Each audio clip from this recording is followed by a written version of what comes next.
இந்த இன்னொரு ஸ்டூடெண்ட் வரீங்களா? ஆ, ஏன் லீவ் எடுக்கிறீங்க? நம்ம கிளாஸே ஒரு நாள் விட்டு ஒரு நாள் தான் நடக்கும்.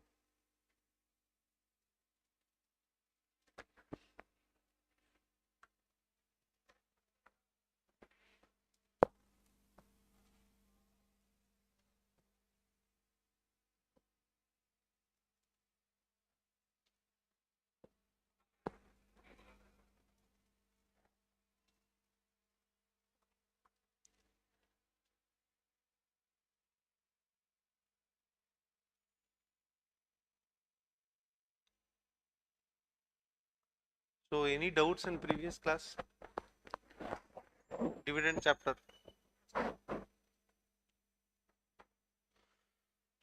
Ah,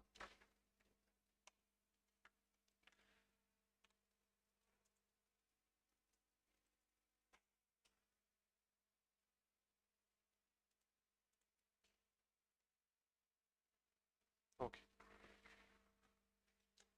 So any doubts in previous class? Dividend topic. Last class we saw dividend and we saw one more topic, incorporation of companies outside India. So any doubts in that? Foreign companies? No doubts. Okay, now we will see the topic acceptance of deposits by companies. So deposits na enna? First meaning of the term deposits. Next, what is the requirements and restrictions on acceptance of deposits from public? அதாவது company வந்து one of the sources for companies to get funds வந்து what are the different sources? First capital, next loans, next debentures, preference shares. Debenture preference shares கேபிட்டலில் வரும், debentures வந்து லோன்ஸில் வரும். அதை தவிர்த்து loans from banks and financial institution, capital from investors, from promoters, capital from public, IPO. நம்ம வந்து public issue, initial public offer, public issue. இதில் இன்னொரு கேட்டகரி வந்து deposits.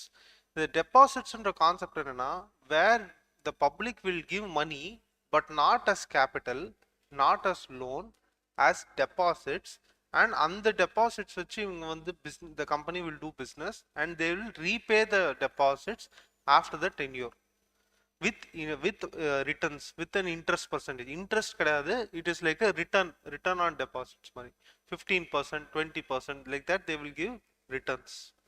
So this is the major basic idea behind the term deposits. First, it is a receipt of money. First, it is a receipt of money by way of deposit or loan or in any other form by a company, but does not include such categories of companies as may be prescribed by Reserve Bank of India. அதாவது என்னன்னா, receipt of money, அதாவது deposit, நீங்க fixed deposit, bankல fixed deposit கேள்விப்பட்டிருக்கீங்களா? So what is that fixed deposit?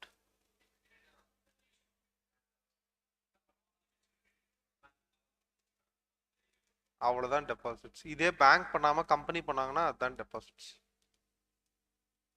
Understand?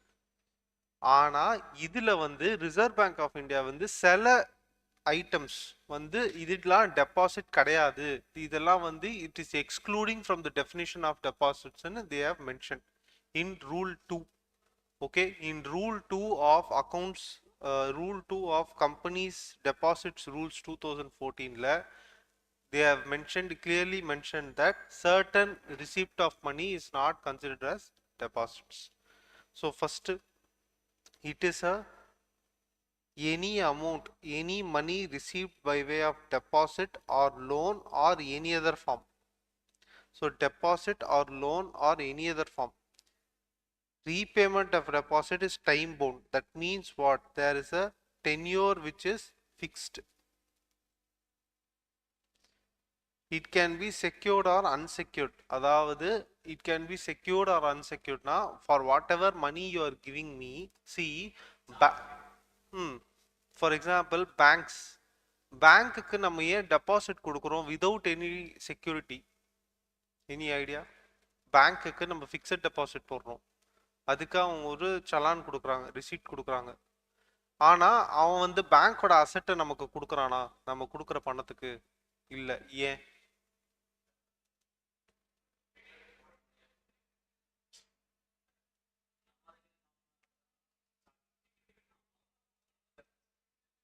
அதான் என்ன reason? Simple reason தான் இதுக்கான, ஒரு சிம்பிள் ரீசன், பெரிய ரீசன்லாம் கிடையாது, சிம்பிள் ரீசன் தான். இல்லையே. ஆஹா. ஆர்பிஐ தான் ரெகுலேட்டரி பாடி. பேங்க் ஐசிஐசிஐ பேங்க் எப்படி ரெகுலேட்டரி பாடியாக வருவாங்க? பேசிக் வெரி சிம்பிள் கான்செப்ட். ஐசிஐசிஐ பேங்கை இழுத்து மூடுறது ரொம்ப கஷ்டம், அந்த கம்பெனியை க்ளோஸ் பண்ணுறது ரொம்ப ரொம்ப கஷ்டம். ஹெச்டிஎஃப்சி பேங்க்கை க்ளோஸ் பண்ணுறது ரொம்ப ரொம்ப கஷ்டம். ஏன்னா அதுக்கு ஒரு ப்ரொசீஜர் இருக்குது, இது இருக்குது, ப்ரோட்டோகால் இருக்குது, ஸ்ட்ரைக் ஆஃப் ப்ரோட்டோகால். அது போகணுன்னா கிட்டத்தட்ட கம்பெனி க்ளோஸ் பண்ணுறதுக்கே கிட்டத்தட்ட 10 வருஷம் மேலே ஆகும். இன்னைக்கு ப்ரொசீஜர் ஸ்டார்ட் பண்ணோன்னா கம்பெனி க்ளோஸ் பண்ணுறதுக்கு it will take 10 years for you to complete the process. அவ்வளோ ப்ராசஸ் இருக்குது. ஆனால் இதே ஒரு கம்பெனியாக இருந்துச்சுன்னா இன்னைக்கு அப்ளிகேஷன் போட்டு 3 மாதத்துல க்ளோஸ் பண்ணிடலாம் கம்பெனியை. ஸோ அப்படி க்ளோஸ் பண்ணால் பப்ளிக்கு தெரியாது, கம்பெனி க்ளோஸ் பண்ணுறாங்கன்னு சொல்லிட்டு தெரியாது. ஸோ இன் தட் கேஸ் என்ன பண்ணுவாங்க சார், பப்ளிக் வந்து எங்களுக்கு செக்யூரிட்டி கொடுங்க, நாங்கள் கொடுக்குற டெபாசிட் பணத்துக்கு எங்களுக்கு செக்யூரிட்டி கொடுங்க.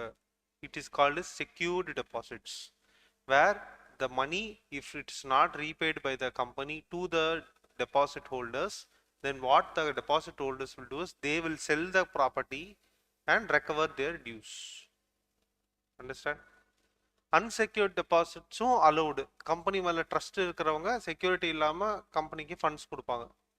கம்பெனி மேலே ட்ரஸ்ட் கம்மியாக இருக்கிறவங்க இல்லை கம்பெனி வந்து டு கெயின் இன்வெஸ்டாரோட இது ட்ரஸ்ட் கெயின் பண்ணுறதுக்கு they will give security.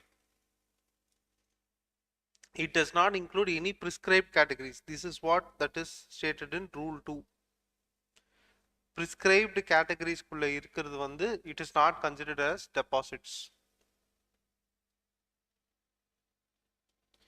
It may be accepted in joint names not exceeding 3 people. That means 3 பேர் சேர்ந்து ஒரு டெபாசிட் பண்ணலாம். ஆனால் 3 பேர் சேர்ந்து maximum more than 3 people cannot deposit in the company. A depositor may nominate any person at any time. So there should be a nominee. Nominee is compulsory. In the nominee topic நம்ம வேற எங்க பார்த்தோம்? Correct. Every deposit accepted by the company shall be repaid with interest. So this in the point very important point. Deposit நாலே repayment with interest is compulsory.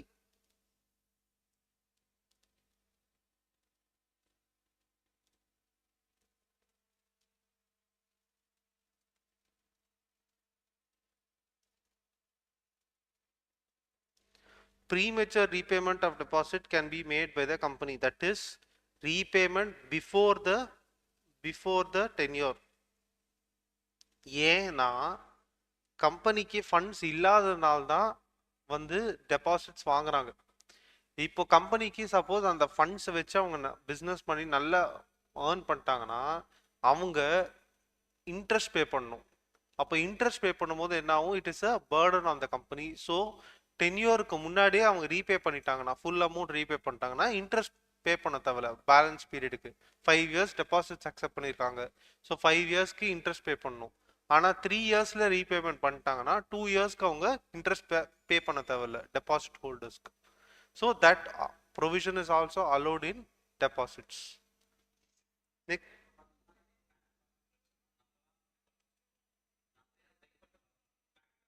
ம்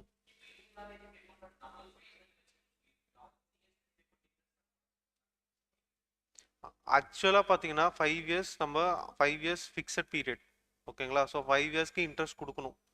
ஆனால் bank I mean கம்பெனியால் balance two இயர்ஸ்க்கு இன்ட்ரெஸ்ட் கொடுக்க முடியல, இல்லை நல்ல ஃபண்ட்ஸ் வந்துடுச்சு, ஸோ அவங்களுக்கு அந்த பணம் அந்த டைமில் தேவையில்லை அப்படின்னா அவங்க ரீபே பண்ணிக்கலாம்.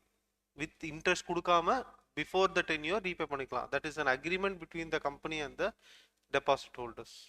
அதாவது இது வந்து பார்த்தீங்கன்னா டெபாசிட் ஹோல்டர்ஸ்க்கு லாஸ் தான், அந்த 2 இயர்ஸ்க்கு அவங்களுக்கு இன்ட்ரெஸ்ட் கிடைக்காது. ஆனால் சின்ஸ் ஆல்ரெடி அந்த டெபாசிட் வாங்கும்போதே டேர்ம் ஷீட் இருக்கும், அந்த டேர்ம் ஷீட்லேயே மென்ஷன் பண்ணிடுவாங்க that that there will be a percentage of interest for so many period.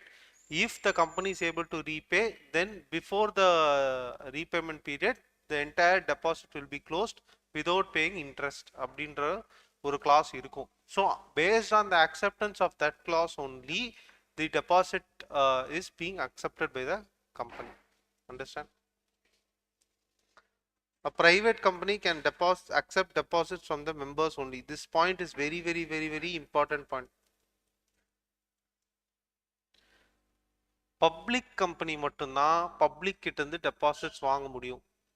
Private limited company வந்து members, that means only share holders can accept deposits only from share holders. Public மட்டும்தான் they can get from the general public. Share holders இல்லாத people கிட்ட இருந்தும் funds வாங்க முடியுன்றது வெறும் public limited companies மட்டும்தான். Private limited companies வந்து can get deposits only with the from shareholders. Next, a public company can accept deposits from its members and also from the full public if it fulfills the following parameters. That means இங்கே தான் வந்து MCA Act, Companies Act and rules, இந்த parameters தான் Companies Act and rules. இதில் fix பண்ணியிருக்கிற அந்த act and ரூல்ஸில் இருக்கிற ப்ரொவிஷன்ஸ் ஃபாலோ பண்ணால் public company can accept deposit from the public. Understand? Private company வந்து can accept deposits only from share holders. So types of deposits நம்ம பார்த்தோம். Secured deposits, unsecured deposits. இதுதான் rule 2. இதுதான் இந்த சாப்டர்லேயே பெரிய கண்டென்ட். எதெல்லாம் டெபாசிட் கிடையாது அப்படின்னு சொல்றான். அதாவது கம்பெனிஸ் ஆக்ட் பொறுத்த வரைக்கும், எஸ்பெஷலி இந்த சாப்டர் பொறுத்த வரைக்கும், எதெல்லாம் டெபாசிட்ஸ்ன்னு சொல்லல, எதெல்லாம் டெபாசிட்ஸ் இல்லைன்னு அவன் சொல்லிட்டான். So whichever is not considered as deposit, anything other than that is deposits. புரிஞ்சுதா? எதெல்லாம் டெபாசிட்ஸ் இல்லைன்னு ஒரு லிஸ்ட் கொடுத்துட்டான். இது தவிர்த்து மற்றது எல்லாமே is considered as deposits. Understand? So எது டெபாசிட்ஸ் இல்லைன்றதை நம்ம பார்த்துலாம். எது டெபாசிட்ஸ்ன்னு சொல்லலை. Understand very clearly. What are considered as டெபாசிட்ஸ்ன்னு சொல்லல, what are not considered as டெபாசிட்ஸ்ன்னு சொல்லிட்டான். So anything other than what is not considered as deposits are deposits. Understand? By the by நம்ம வந்து டெபாசிட் சாப்டர் இன்னைக்கு முடிச்சிடுவோம். ஓகேங்களா? நெக்ஸ்ட் கிளாஸ் வந்து சப்போஸ் இன்னைக்கு டைம் இருந்துச்சுன்னா we will start with LLP. Okay, time இல்லைனா டெபாசிட் சாப்டரோடு முடிச்சுட்டு நெக்ஸ்ட் கிளாஸில் we will start LLP. One செஷனில் we will complete LLP. LLP முடிச்ச உடனே we will have 2 classes revision. Sorry, 1 class we will have revision. இது வரைக்கும் நம்ம பார்த்த module 1, module 2 we will have revision. அப்புறமா we will start with general clauses act and FEMA. Okay, bye then உங்களுக்கு I will give the notes. Almost notes are completed. I will give the notes to management. They will take print in or book panni they will give it to you. You can collect it from the management. Okay. Revision classes la we will see full case laws. We will see. Understand? Illustration problems, case laws la we will see. Whatever doubts you have, you should ask me. அதுதான் revision class ஓட இது requirement from you. Maximum by March, by next month இதே டைம்ல we will complete the syllabus.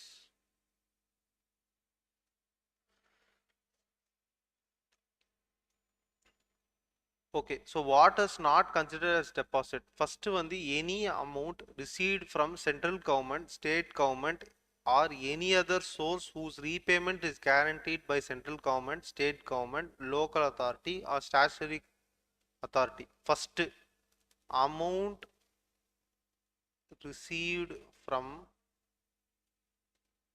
CG, SG, local authority or any body constituted by parliament. இதுதான் first point. Okay, any amount received by central government கிட்ட இருந்து வாங்கின காசு, state government கிட்ட இருந்து வாங்கின காசு, லோக்கல் அத்தாரிட்டி கிட்ட இருந்து வாங்கின காசு, or any body, parliament act of பார்லிமெண்ட்ல இருந்து ஃபார்ம் பண்ண எனி பாடி, அதுல இருந்து வர அமௌண்ட் எதுவுமே it is not consider as deposits. Second point, very important point, நீங்க வேற ஒரு பர்சன் கிட்ட இருந்து அமௌண்ட் வாங்கிட்டீங்க, அந்த ரீபேமெண்ட் யூ நீட் டு ரீபேல.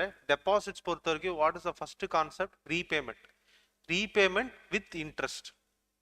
அப்போ நீங்க ரீபே பண்ணும்போது நீங்க ரீபே பண்ண வேண்டாம், உங்களுக்கு பதிலாக கவர்மெண்ட் ரீபே பண்ணும் அப்படின்னு ஏதாச்சும் ஒரு இது இருந்ததுன்னா, ஒரு கிளாஸ் இருந்ததுன்னா, that is also not considered as deposit. அதுதான் இந்த பாயிண்ட். எனி அதர் சோர்ஸ்னா அதர் தென் AB, other than central government, state government, banks கிட்ட இருந்து ஃபண்ட்ஸ் வாங்குறீங்க, whose repayment is guaranteed by central government or state government. so whose repayment, நீங்க bank கிட்ட இருந்து வாங்கின காசு உங்களுக்கு பதிலா கவர்மெண்ட் பே பண்ணும் அப்படின்னு சொல்லி guarantee கொடுத்திருந்ததுன்னா, that amount is also not considered as deposits. Clear? so what is the first point? Any amount received from central government, state government, local authority, or any body, parliament, or any other source whose repayment is guaranteed by central government or state government is not considered as deposits. Next, any amount received from foreign government, இந்த country governmentல இன்னொரு countryயோட government, foreign banks or international bank. Foreign பேங்க்ஸ்னா உங்களோட HSBC,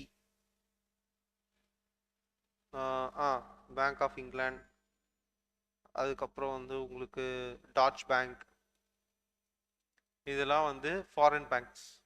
touch bank வந்து Germany, bank of England, HSBC வந்து Shanghai China. So இதெல்லாமே வந்து ஃபாரின் பேங்க்ஸ். மல்டிலேட்ரல் ஃபினான்ஷியல் இன்ஸ்டிடியூஷன்ஸ்னா ஒரு இன்ஸ்டிடியூஷன் அக்ராஸ் குளோபல்ல இருக்கிற ஒரு இன்ஸ்டிடியூஷன் எல்லா கண்ட்ரீஸ்ல இருக்கிற பீப்புளுக்கும் கொடுக்குற ஃபண்டிங் தான் multilateral institutions, including but not limited to international finance corporation, Asian development bank, Commonwealth development corporation, international bank. So இதெல்லாம் இந்த இன்டர்நேஷனல் ஃபைனான்ஸ் கார்பரேஷன்லாம் என்ன கான்செப்ட்னா, இந்தியாவில் இருக்கிற கம்பெனிக்கும் காசு கொடுப்பாங்க, இன்னொரு கண்ட்ரியில் இருக்கிற கம்பெனிக்கும் காசு கொடுப்பாங்க. அதாவது இந்த இதெல்லாம் பார்த்துருக்கீங்களா, ஐஎம்எஃப், இன்டர்நேஷனல் மானிட்டரி ஃபண்டுன்னு ஒன்று இருக்கு, ஐஎம்எஃப்னு சொல்லிட்டு. அவங்க என்ன பண்ணுவாங்கன்னா, உலகத்தில் இருக்கிற எல்லா கண்ட்ரீஸ்க்கும் ஃபண்ட் பண்ணுவாங்க, இந்தியாவுக்கும் ஃபண்ட் பண்ணுவாங்க, அமெரிக்காவுக்கும் ஃபண்ட் பண்ணுவாங்க, லோன் கொடுப்பாங்க. அந்த கண்ட்ரி வந்து ரீபே பண்ணும் அந்த ஐஎம்எஃப்க்கு. ஸோ அதே மாதிரி தான் இந்த மல்டிலேட்ரல் ஃபினான்ஷியல் இன்ஸ்டிடியூஷன் கவர்மெண்ட்க்கு கொடுக்க மாட்டாங்க, அந்தந்த ஊரில் அந்தந்த கண்ட்ரியில் இருக்கிற கம்பெனிஸ்க்கு கொடுப்பாங்க. ஸோ அப்படி ஏதாச்சும் அந்த மாதிரி இன்ஸ்டிடியூஷன்ஸ் கிட்ட இருந்து ஃபண்ட்ஸ் வாங்கினா it is not considered as deposits. Next, foreign governments owned development financial institutions, அந்த ஊர் கவர்மெண்ட் ஓன் பண்ண இன்ஸ்டிடியூஷன்ஸ்.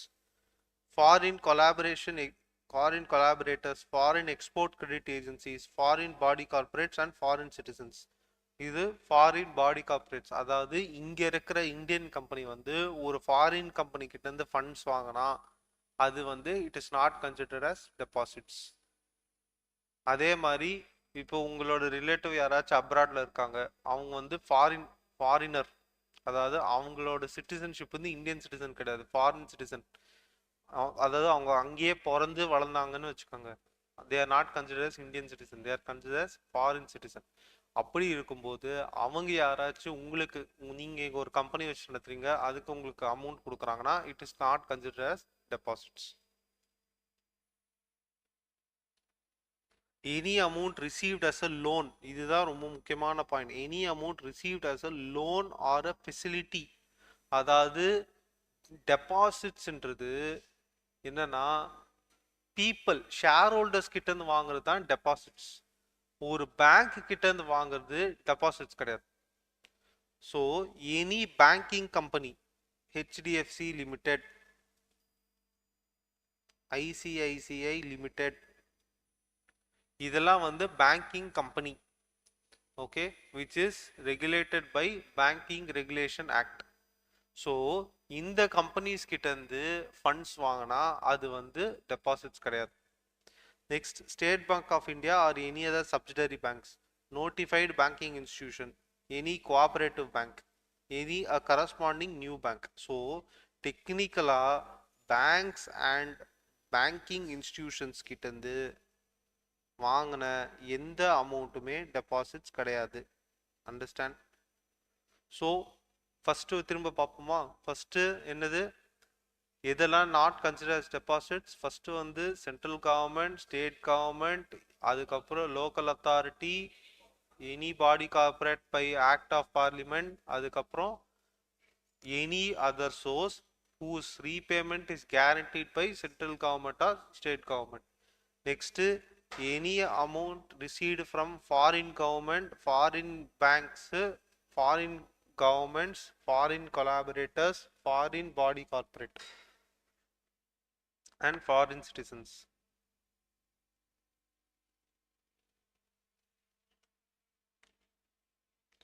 Third வந்து any amount received from banking company, banking institution, State Bank of India, any cooperative bank.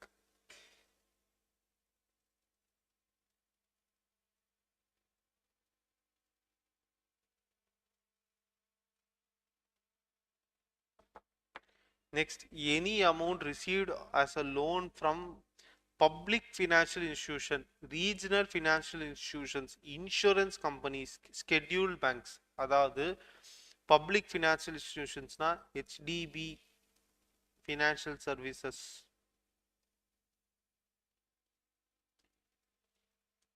HDB Financial Servicesனு ஒரு company இருக்கு. So அவங்க என்னன்னா அவங்களோட ஒர்க்கே வந்து என்னன்னா பணம் கொடுக்கறது, பணம் வாங்குறது, அதுதான் லெண்டிங் பிஸ்னஸ் தான் அவங்களோட மெயின் இதுவே. அது வந்து பேங்க்ஸ் கிடையாது, it is a company, financial lending company.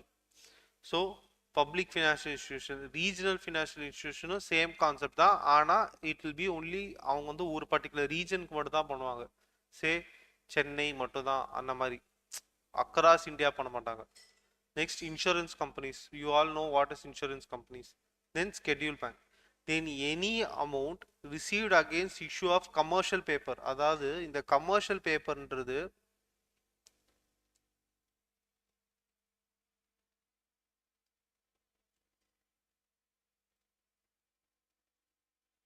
ஒரு இன்ஸ்ட்ருமெண்ட்.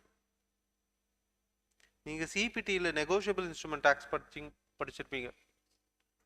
ஸோ இந்த நெகோஷியபிள் இன்ஸ்ட்ருமெண்ட் ஆக்ட்ன்றது என்ன? செக். செக்கோட கான்செப்ட் என்ன சொல்லுங்க? செக்கோட கான்செப்ட்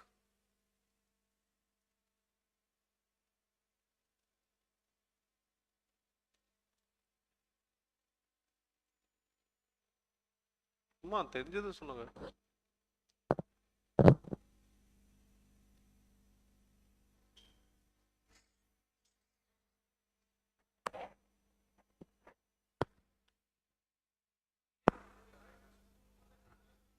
வெரி குட், அவ்வளோதான். Transfer of money from one person to another person by endorsing, that's all. So பேசிக்காக அது வந்து நெகோஷியபிள் இன்ஸ்ட்ருமெண்ட்டுன்னு ஏன் சொல்கிறோன்னா, அதை வச்சு நீங்கள் நெகோஷியேட் பண்ணலாம். நீங்கள் எனக்கு இந்த இந்த இது கொடு, இதுக்கு நான் பேமெண்ட் பண்ணுறேன் செக் மூலியமா, இந்த மாதிரி. So basically we are negotiating. So அந்த மாதிரி இந்த கமர்ஷியல் பேப்பரும் ஒரு இன்ஸ்ட்ருமெண்ட் வேர் நீங்கள் இந்த கமர்ஷியல் பேப்பரை செக்யூரிட்டியாக வச்சு அமௌண்ட் வாங்கலாம். அண்டர்ஸ்டாண்ட்? எப்படி? ஃபார் எக்ஸாம்பிள் ஷேர்ஸோட கான்செப்ட் என்ன? நீங்கள் பணம் வாங்குறீங்க, கேபிட்டல் வாங்குறீங்க பீப்புள் கிட்ட இருந்து, அதுக்கு என்ன பண்ணுறீங்க, என்ன கொடுக்குறீங்க? ஷேர்ஸ் கொடுக்குறீங்க, கரெக்டா? இங்கே ஷேர்ஸ் கொடுக்காம இன்னொரு டாக்குமெண்ட் கொடுக்குறீங்க, அந்த டாக்குமெண்ட்டுக்கு பேர் commercial paper, that's all. Understand? It is like shares but not like shares. The concept of shares, you are giving something and getting money. Instead of shares, it is a separate paper called commercial paper. So any amount received against issue of commercial paper கொடுத்து வாங்குற amount வந்து it is not considered as deposits. Next, any amount received from by a company from any other company, ஒரு company இன்னொரு company கிட்ட இருந்து வாங்குற amount வந்து it is not considered as deposits.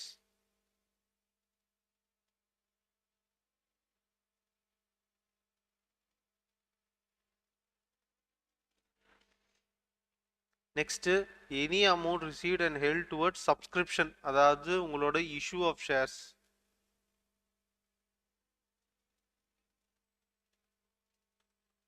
Share issue பண்ணீங்கன்னா ஆப்வியஸ்லி அது deposits கிடையாது.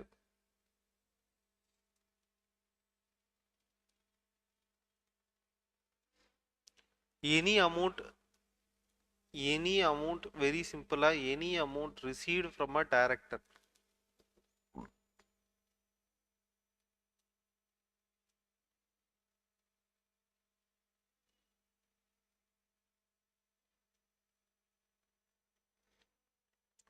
Director கிட்ட இருந்து வாங்குற பணம், லோனா வாங்குற பணம் வந்து டெபாசிட்ஸ் கிடையாது.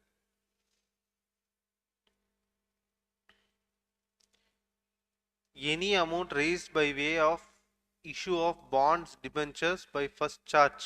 So bonds debentures செக்யூரிட்டியாக கொடுத்து அதாவது டிபென்ச்சர்ஸ் மேலே சார்ஜ் கிரியேட் பண்ணி அந்த டிபென்ச்சர் மூலியமா காசு வாங்குறது வந்து it is not considers deposits.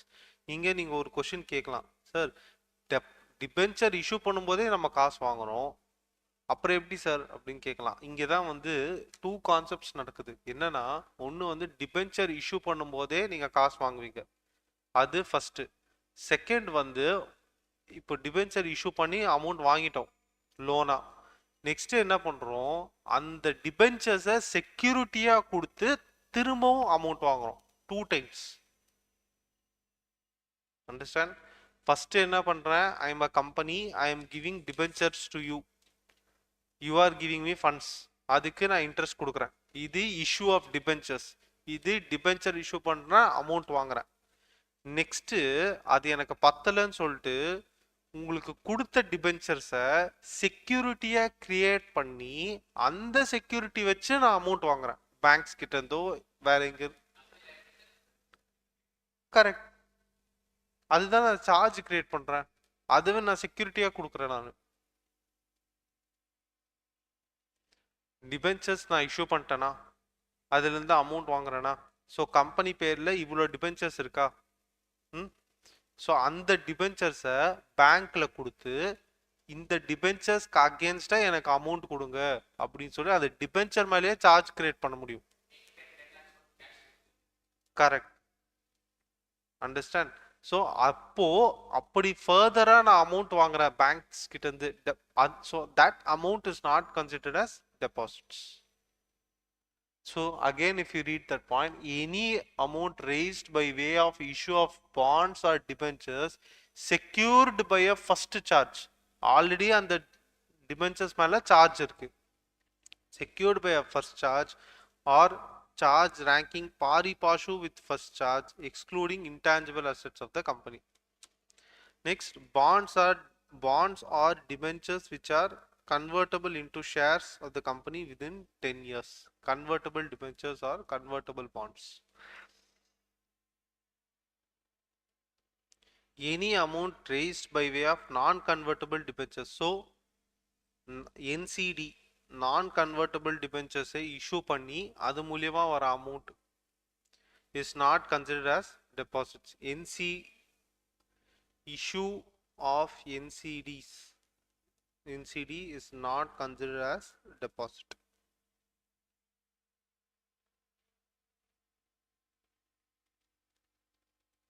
Any doubts? The example படிங்க.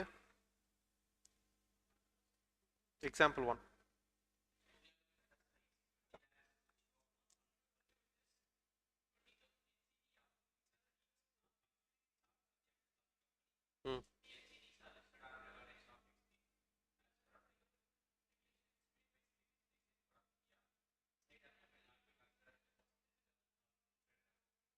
So என்சிடிஸ் மேலே சார்ஜ் இங்கே இந்த நாட் கான்ஸ்டிடியூட்டிங் அ சார்ஜ், இதை பார்த்து நீங்கள் கன்ஃபியூஸ் ஆகக்கூடாது. ஈவன் தோ என்சிடிக்கு சார்ஜ் இல்லைனாலும் it is not consider as deposits. Understand? ஏன்னா இங்கே மேலே வந்து என்ன சொல்கிறோம், சார்ஜ் இருக்கணும், செக்யூர்டு ஆகிருக்கணும், அப்போ தான் டெபாசிட்ஸ் கிடையாதுன்னு நம்ம சொல்கிறோம். ஒரு டிபென்ச்சர் மேலே சார்ஜ் இருந்தால் மட்டும்தான் அது வந்து it is considered as, it is not consider as deposits நம்ம பேசுகிறோம். அது வெறும் டிபென்ச்சர்ஸ்க்கு. ஆனால் நான் கன்வெர்ட்டபிள் டிபென்ச்சர்ஸ்க்கு சார்ஜ் இஷ்யூ பண்ணலனாலும், not constituting a charge, non convertible டிபென்ச்சர்ஸ்க்கு சார்ஜ் இல்லைனாலும் it is not consider as deposits. Any amount received from an employee of the company. So ஒரு எம்ப்ளாயி கிட்ட இருந்து அமௌண்ட் வாங்கினா it is not consider as deposits. Clear? Any amount received from an employee of the company not exceeding his annual salary under contract of employment will not consider as secure deposit.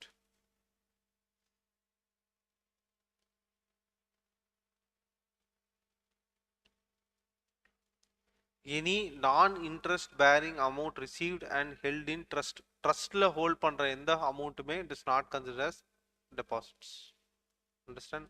Company ஒரு trust வச்சிருக்காங்க, அந்த ட்ரஸ்ட்ல வந்து amounts வச்சிருக்காங்க, அந்த amount வந்து it is not consider as deposits. இது ரொம்ப ரொம்ப முக்கியம். Advance received, advance received in ordinary course of business.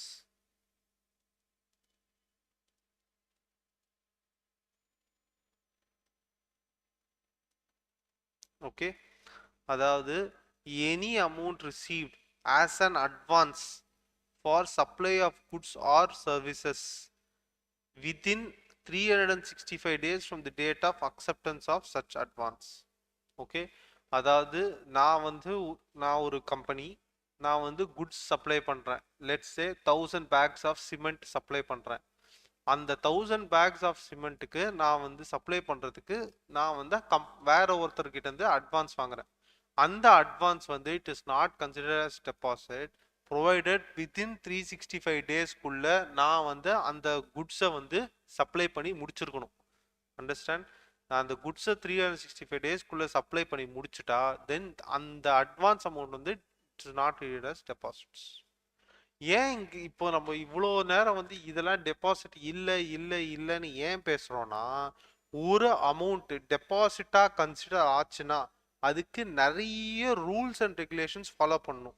Paper advertisement கொடுக்கணும், அதுக்கான ஃபார்ம் ஃபைல் பண்ணணும், அதுக்கப்புறம் வந்து சில இன்டிமேஷன்ஸ் ஆர்ஓசிக்கு சில ஃபார்ம்ஸ் ஃபைல் பண்ணணும், அப்புறம் சில என்ஓசிஸ் வாங்கணும். இந்த மாதிரி எக்கச்சக்க ரூல்ஸ் அண்ட் ரெகுலேஷன்ஸ் இருக்கு ஒரு அமௌண்ட்டை டெபாசிட்டாக கன்சிடர் ஆயிடுத்துனா. So when a particular amount is not considered as deposits, then it is easy for the company. அந்த ப்ரொவிஷன்ஸ்லாம் ஃபாலோ பண்ண வேண்டாம். இப்போ ஒரு அமௌண்ட் டெபாசிட்ஸ்னா நான் வந்து 10 ப்ரொவிஷன் ஃபாலோ பண்ணும். இப்போ அது டெபாசிட்ஸ் இல்லைன்னா நான் அந்த 10 ப்ரொவிஷன் ஃபாலோ பண்ண வேண்டாம். அண்டர்ஸ்டாண்ட்? ப்ரொவைடட் இந்த 365 டேஸ் வந்து ஏதாவது லீகல் ப்ரொசீடிங்ஸ் ஏதாவது இருந்துச்சுன்னா அந்த 365 டேஸ் வந்து அப்ளிகபிள் ஆகாது. ஏதாவது கோர்ட் கேஸ் பெண்டிங்ல இருந்ததுன்னா that will not be applicable. இது வரைக்கும் ஏதாவது டவுட்ஸ்?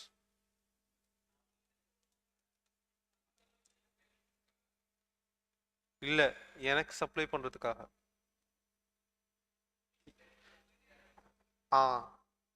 அட்வான்ஸ் வாங்குவாங்கல்ல.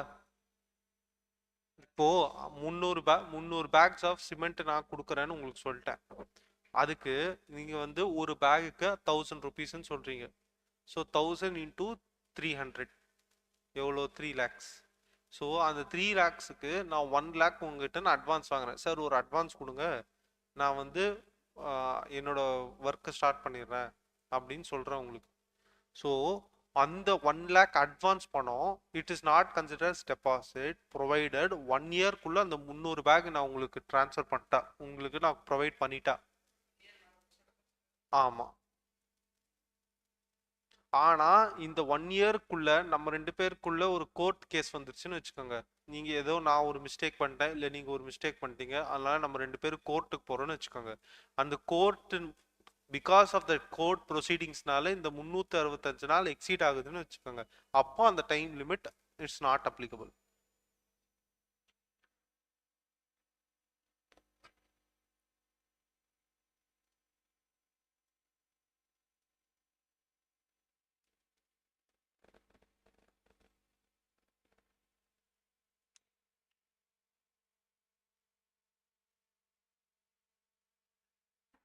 ம்.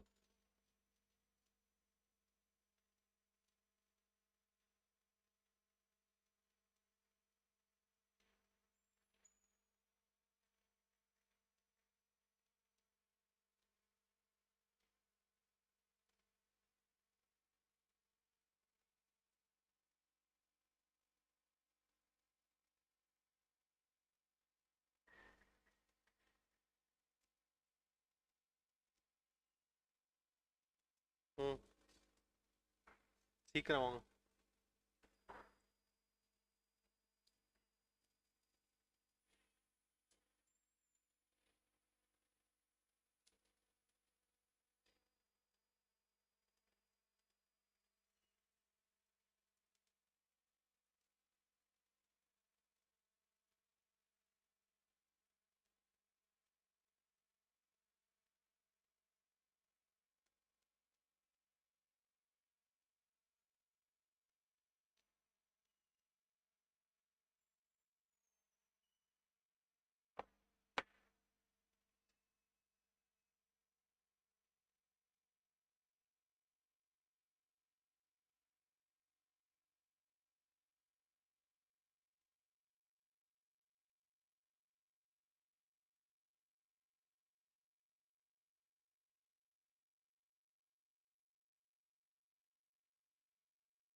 next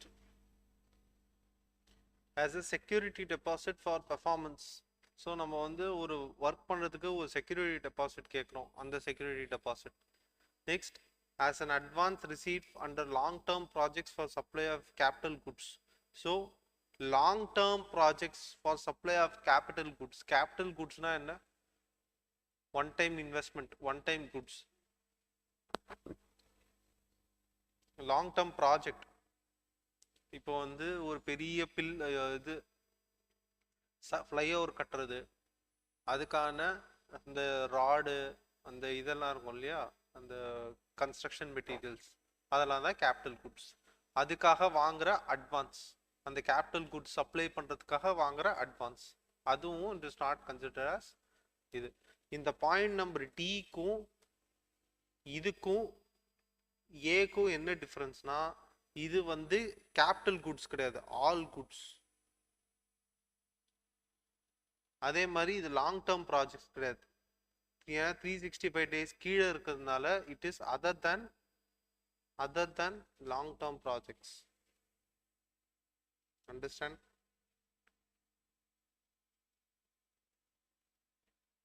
ஆனால் இது வந்து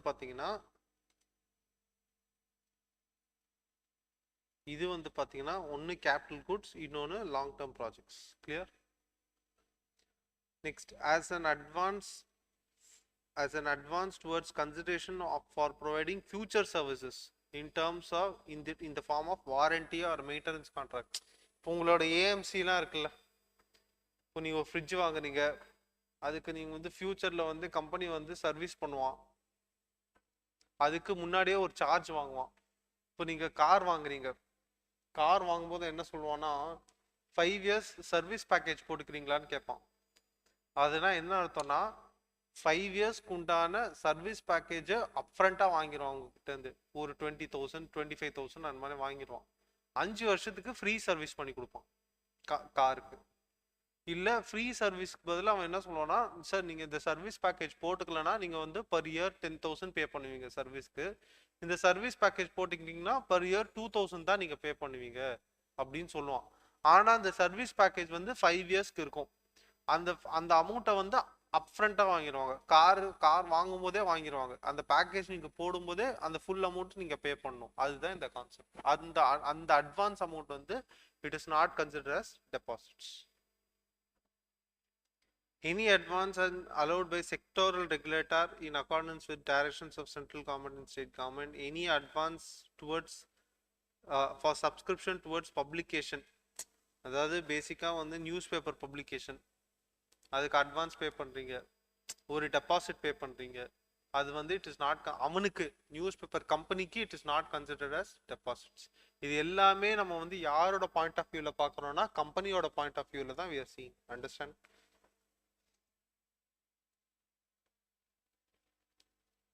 இது any amount brought in by the promoters.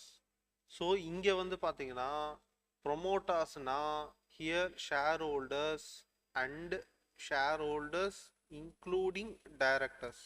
அதாவது நான் ஃபஸ்ட்டு கிளாஸில் உங்களுக்கு நான் எக்ஸ்பிளைன் பண்ணியிருப்பேன், ப்ரொமோட்டர்னா அவன் ஷேர் ஹோல்டராகவும் ஷேர் ஹோல்டர் மட்டும் இருக்கலாம், இல்லை ஷேர் ஹோல்டர் அண்டு டைரக்டராக இருக்கலாம்.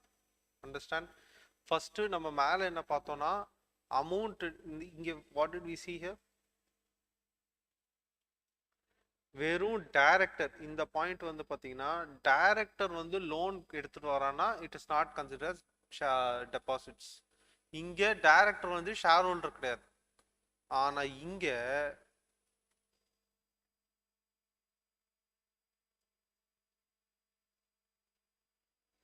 இங்கே வந்து ப்ரொமோட்டர்னா share holder and share holding including director. அவங்க லோன் எடுத்துட்டு வந்தாங்கன்னா, அவங்க லோன் கம்பெனிக்கு லோன் கொடுத்தாங்கன்னா that amount which is received by the company it is not considered as deposits. Clear?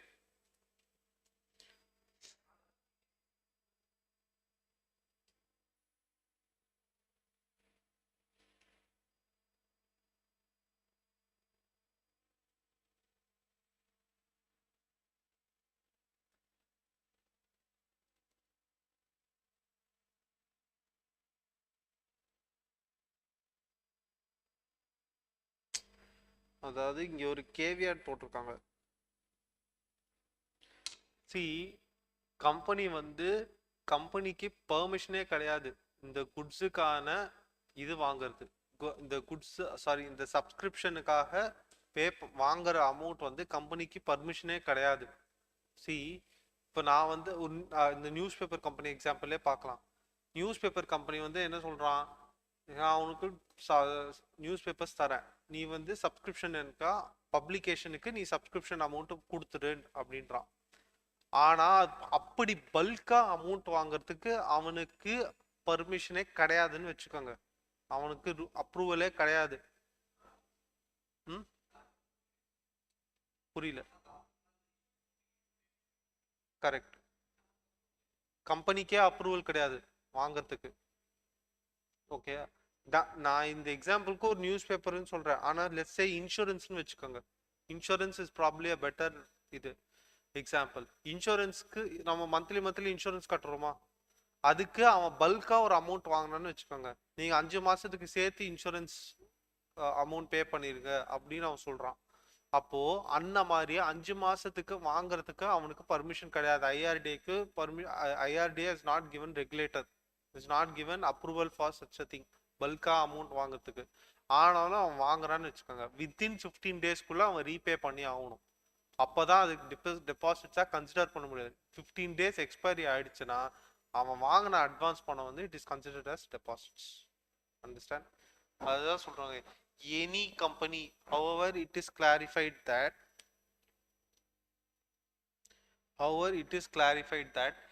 if the amount received under A, B and D above becomes refundable due to reasons that the company accepting the money does not have necessary permission or approval. அவன் வாங்காததுக்கு அவனுக்கு அப்ரூவலோ பர்மிஷனோ இல்லை, அதனால அவன் refund பண்ண வேண்டிய situation வந்ததுன்னா then that amount shall be deemed to be deposits. Understand? That amount received shall be deemed to be deposits if he does not have the necessary permission or approval to deal in the goods or properties or services for which the money is taken. However, it's further classified that the amount shall be deemed to be deposits on the expiry of 15 days from the date of due for refund. So 15 டேஸ்க்குள்ளே அவன் refund பண்ணிட்டானா அது deposits கிடையாது. 15 டேஸ்க்கு மேலே அவன் எடுத்துக்கிட்டானா அது consider as deposits. Understand?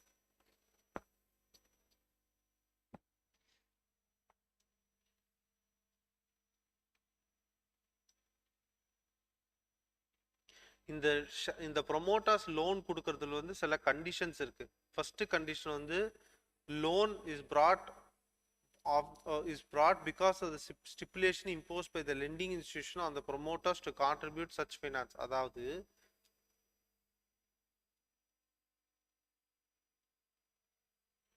இது வந்து எப்படி எக்ஸாம்பிள்னா, let's take one example. Okay, A limited வந்து இஸ் கெட்டிங்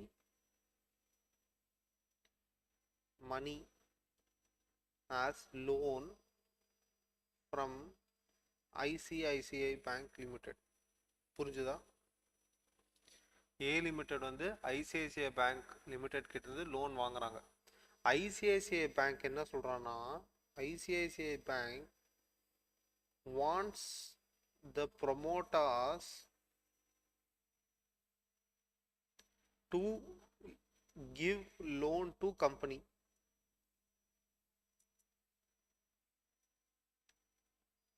அண்டர்ஸ்டாண்ட்? அதாவது நான் வந்து ஒரு கம்பெனி, நீங்கள் ஐசிஐசிஐ பேங்க், நான் உங்ககிட்ட லோன் கேட்டு வரேன். நீங்கள் என்ன கண்டிஷன் வைக்கிறீங்கன்னா, நீங்கள் லோன் கொடுப்பீங்க எனக்கு ப்ரொவைடட் இவர் தான் என்னோட ப்ரொமோட்டர், இவர் லோன் கொடுத்தா நீங்கள் கொடுக்குறீங்கன்னு சொல்கிறீங்க. ஓகே, அந்த கண்டிஷன்னால இவர் லோன் கொடுக்குறாரு எனக்கு. அந்த கண்டிஷன்னால ஐசிஐசிஐ பேங்க் போட்ட கண்டிஷன்னால ப்ரொமோட்டர் இஸ் கிவிங் லோன், இல்லைன்னா ப்ரொமோட்டர் கொடுக்க மாட்டார். ஆனால் பேங்க் ஒரு கண்டிஷன் போட்டிருக்கான், அதாவது உனக்கு பேங்க் கிட்ட இருந்து ஃபண்ட்ஸ் வேணும்னா நீ வந்து ஃபர்ஸ்ட் உன் ப்ரொமோட்டரை காசு போட சொல்லு, அப்போ நான் காசு கொடுக்குறேன் அப்படின்னு சொல்றான் பேங்க். அப்போ அந்த கண்டிஷன்னால தான் இவர் ப்ரொமோட்டர் அமௌண்ட் கொடுக்குறாரு.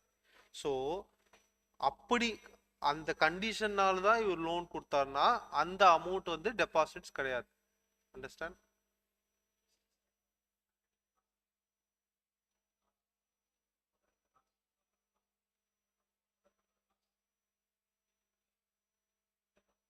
100%. The loan is provided by the promoters themselves or by their relatives or both.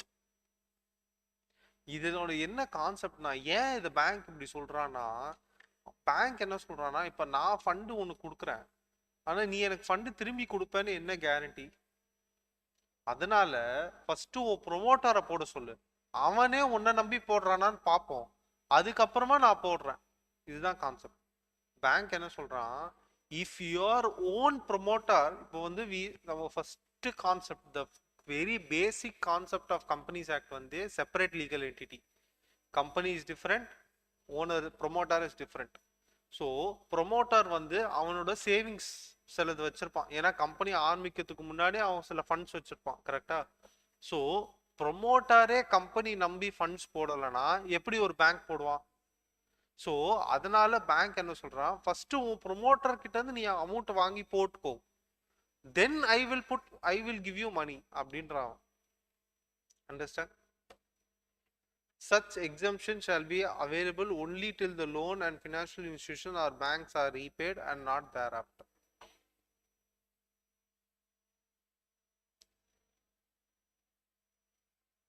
In any amount accepted by a நிதி கம்பெனி வாங்குற அமௌண்ட் வந்து it is not consider as deposit. ஏன் நிதி கம்பெனி வாங்குற amount not consider as deposit தான், நிதி கம்பெனியோட வேலையே அமௌண்ட் வாங்குறது தான்.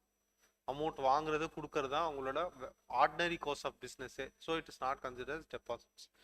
Any amount by way of chit வாங்குற சிட் ஃபண்ட் கம்பெனி வந்து என்ன பண்ணுவோம், சிட் போட்டு காசு வாங்குவாங்க. ஸோ அந்த அமௌண்ட் வந்து it's not consider as deposits. Any amount received by a company under collective investment scheme. இந்த கலெக்டிவ் இன்வெஸ்ட்மெண்ட் ஸ்கீம் தான் என்னன்னா, இந்த வடிவேலு சொல்லுவாங்க தெரியுமா ஒரு ஜோக்ல, பங்கு ஆட்டோ அப்படின்வாங்க தெரியுமா? என்ன என்ன அந்த கான்செப்ட் சொல்லுங்க. ஆ ஆ அதுதான் இந்த கலெக்டிவ் இன்வெஸ்ட்மெண்ட் ஸ்கீம். எல்லார்கிட்ட இருந்து வசூல் பண்ணி அந்த அமௌண்ட்டை கலெக்ட் பண்ணி வச்சுக்கிட்டு அந்த அமௌண்ட்டை வச்சு பிஸ்னஸ் பண்ணி அப்புறமா எல்லாருக்கும் அந்த அமௌண்ட்டை பிரித்து கொடுக்குறது. இங்கே அந்த காமெடியில் வந்து அவன் மட்டும் பிரித்து எடுத்துக்குவான், ஆனால் இந்த கலெக்டிவ் இன்வெஸ்ட்மெண்ட் ஸ்கீமில் எல்லாருக்கும் பிரித்து கொடுப்பாங்க. அதுக்கு தான் சிம்பிள் அண்டர்ஸ்டாண்டிங். கிடையாது. எப்படி? சரி. எப்படி? ஏன்? ஆமாம், கேபிட்டல் கொடுத்துருக்காங்க, நான் டிவிடெண்ட் கொடுக்கலாம் இல்லை ப்ரிஃபரன்ஸ் டிவிடெண்ட் கொடுக்கலாம். ஈக்விட்டினா ஈக்விட்டி டிவிடெண்ட் கொடுப்பேன், ப்ரிஃபரன்ஸ் டிவிடெண்ட்னா ப்ரிஃபரன்ஸ் டிவிடெண்ட் கியூமுலேட் பண்ணி கொடுப்பேன், இல்லை அப்பப்போ கொடுப்பேன். ஆனால் அமௌண்ட்டை திருப்பி கொடுப்பேனா இல்லை டிவிடெண்ட் மட்டும் கொடுப்பேனா? டிபென்ச்சர்னா நான் அமௌண்ட் டிபென்ச்சர் திரும்ப கொடுப்பேனா இல்லை இன்ட்ரெஸ்ட் மட்டும் கொடுப்பேனா? ஆமாம், ஆனால் இந்த கலெக்டிவ் இன்வெஸ்ட்மெண்ட் ஸ்கீமில் எப்படின்னா எல்லாருக்குமே பிரித்து கொடுத்துருவேன். அதாவது யாரெல்லாம் கிட்ட இருந்து அமௌண்ட் வாங்கணும் எல்லார்கிட்ட இருந்து பிரித்து கொடுத்துருவேன். டிபென்ச்சர்ஸ் ப்ரிஃபரன்ஸ் பொறுத்த வரைக்கும் அந்த டேர்ம் முடிஞ்சதுக்கு அப்புறம் தான் நான் கொடுப்பேன் நான். ஆனால் கலெக்டிவ் இன்வெஸ்ட்மெண்ட் ஸ்கீம் அப்படி கிடையாது, அந்த ஸ்கீம் முடியும் போதே நான் கொடுத்துருவேன் நான். S.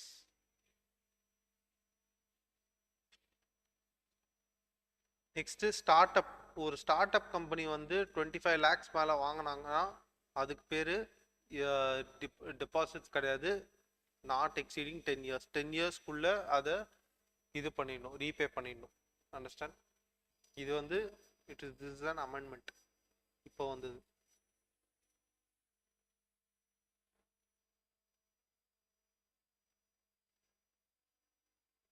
Any amount received by way of AIF, domestic venture capital funds, infrastructure investment trust, real estate investment.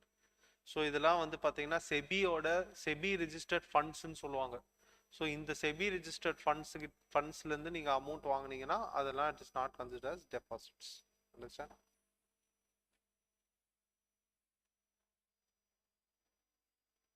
So ஒரு டெபாசிட்டர்னா என்ன? Can someone read this? So இது வரைக்கும் நம்ம வந்து எதெல்லாம் டெபாசிட்ஸ் இல்லைன்னு பார்த்தோம். அதில் ஏதாவது டவுட்ஸ் இருக்கா? இப்போ யாரு டெபாசிட்டர்னு பார்ப்போம். Who is considered as depositor? Any member of the company. So that means share holder or person. Note பண்ணிக்கோங்க, person whose name is mentioned in the register of members.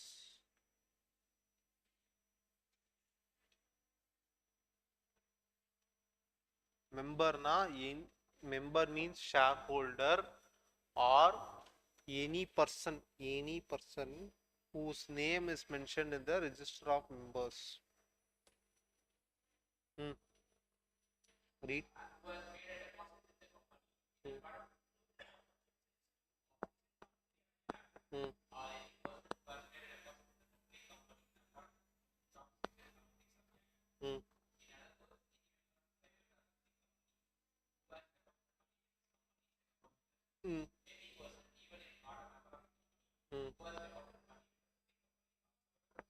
So இந்த பாயிண்ட்டுக்கும் என்ன வித்தியாசம்னா, பப்ளிக் கம்பெனி பொறுத்த வரைக்கும் any person, okay, any person public company depositor. இங்க any member of a private company who is deposited money is a depositor. புரிஞ்சுதா? Private கம்பெனிக்கு நம்ம first point deposit chapter open பண்ணும்போது நம்ம ஃபர்ஸ்ட் பார்த்தது வந்து பிரைவேட் கம்பெனிக்கு பப்ளிக் டெபாசிட் பண்ண முடியாது. Only shareholders or members மட்டும்தான் டெபாசிட் பண்ண முடியும். பப்ளிக் கம்பெனிக்கு யார் வேணாலும் பண்ணலாம். அதுதான் concept. Any member of a private company will be a depositor.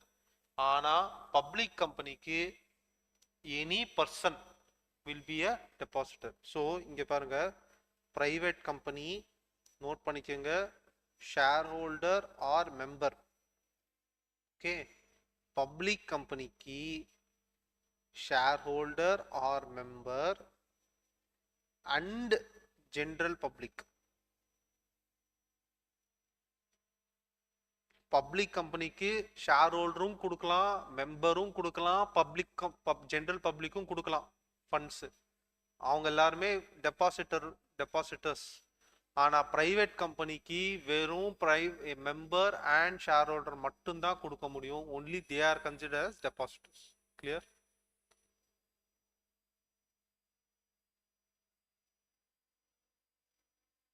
Next eligible company. எந்தெந்த கம்பெனி வந்து இது வாங்கலாம், டெபாசிட்ஸ் வாங்கலாம்? First foremost it should be a public company. ஒரு பப்ளிக் கம்பெனி தான் டெபாசிட்ஸ் வாங்க முடியும் பப்ளிக் கிட்ட இருந்து. நெக்ஸ்ட், அதோட நெட்வொர்த் வந்து மினிமம் 100 crores இருக்கணும், டர்ன் ஓவர் மினிமம் 500 crores இருக்கணும். Next, it should obtain prior consent by way of special resolution passed in the general meeting. So prior approval from shareholders by special resolution. Understand? அதாவது 3/4 of the shareholders of the company approval கொடுத்தால் மட்டும்தான் company வந்து public கிட்ட இருந்து funds வாங்க முடியும். Understand? as a loan. Deposit and as a loan. Next, the special resolution should be filed with the registrar of companies. An ordinary resolution is eligible if the company is accepting deposits is within the limits specified under section 181C. ஆனால் எனக்கு உங்கள் கான்செப்டே புரியல. 180 sections 173லேருந்து 179லேருந்து 204 வரைக்கும் உங்களுக்கு கிடையாது உங்கள் சிலபஸில். செக்ஷன்ஸு 179லேருந்து 204 வரைக்கும் கிடையாது. அப்போ 181Cயோட லிமிட் என்னன்னு உங்களுக்கு எப்படி தெரியும்? இல்லை உங்கள் சிலபஸில். சரி, நோட் பண்ணிக்கோங்க. 100% of paid up capital or 60% of the paid up capital plus free reserves plus securities premium. இதுதான் limits under limits.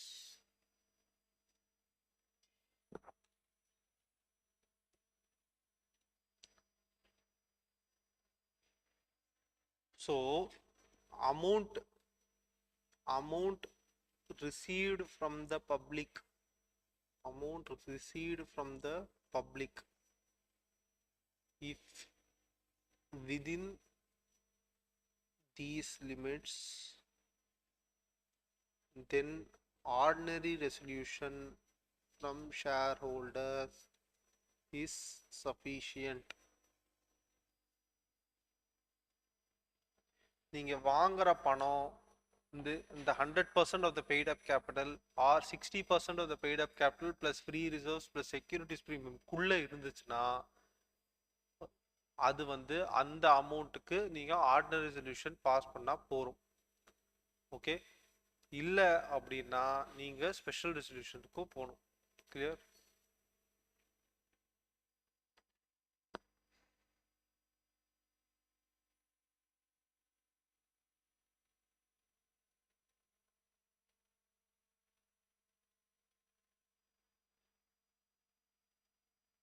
இது நோட் பண்ணிட்டீங்களா இல்லை நோட் பண்ணணுமா?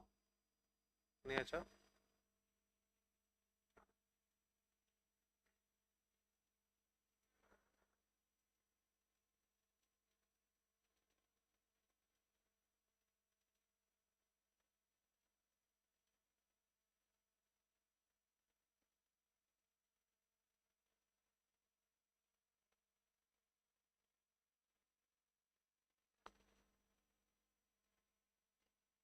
எந்தெந்த கம்பெனிஸ் எக்ஸம்ட், இந்த டெபாசிட் ப்ரொவிஷன்ஸ் எந்தெந்த கம்பெனிக்கு நாட் அப்ளிகபிள்?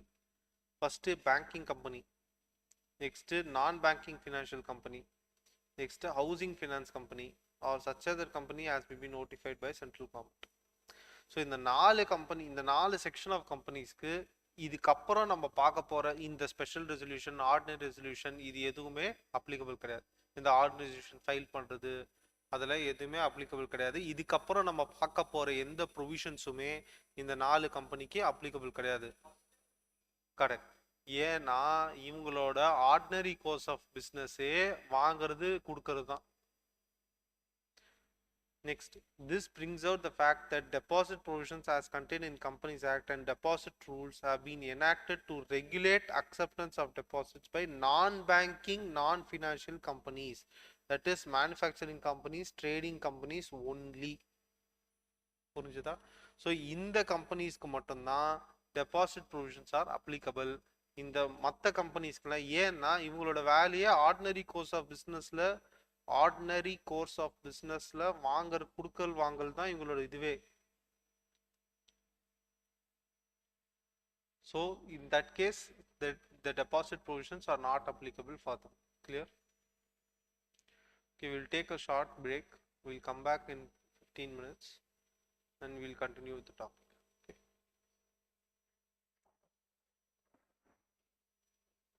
போயிட்டு நல்லா ரெஃப்ரெஷ் ஆகிட்டு வாங்க. பாதி பேர் கிளாஸ்ல தலைக்கு மேலே தான் போகுது உங்களுக்கு. தூங்கிட்டு இருக்கீங்க எல்லாரும்.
So now we will see the provisions regarding acceptance of deposits from members.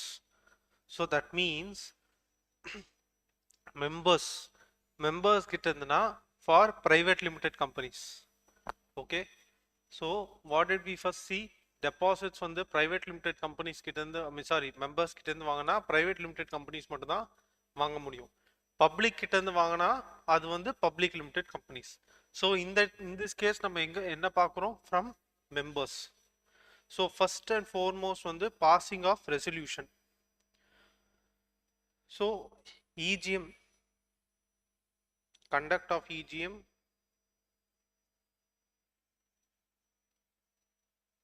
and passing of ordinary resolution. Okay, அது வந்து limits தாண்டுனா public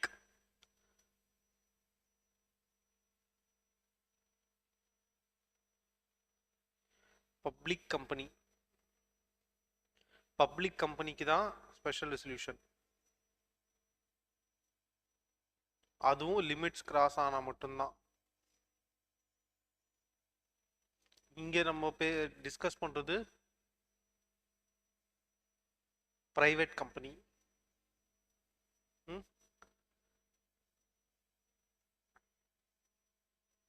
issuance of circular containing statement. So first and foremost வந்து இந்த DPT1 அப்படின்ற ஃபார்மை file பண்ணணும்.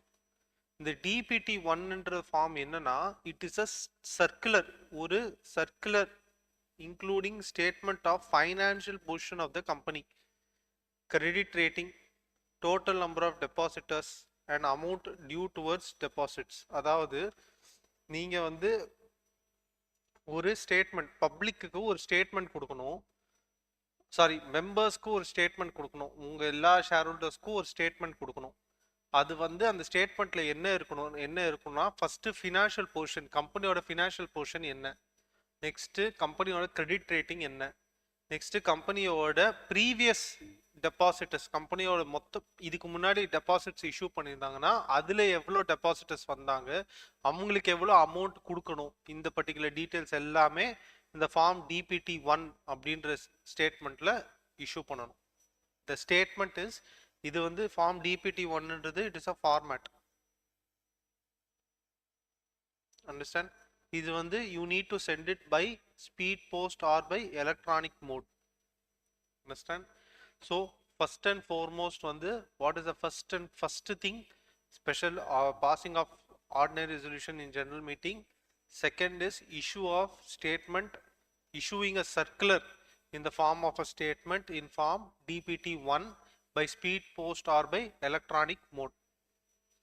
அதில் என்னென்ன இருக்கணும்? It should have the financial position, it should have the credit rating, total number of depositors and amount that is to be repaid to the amount of deposits to be repaid to the previous depositors. Any doubts? Next, in addition, a certificate from statutory auditor.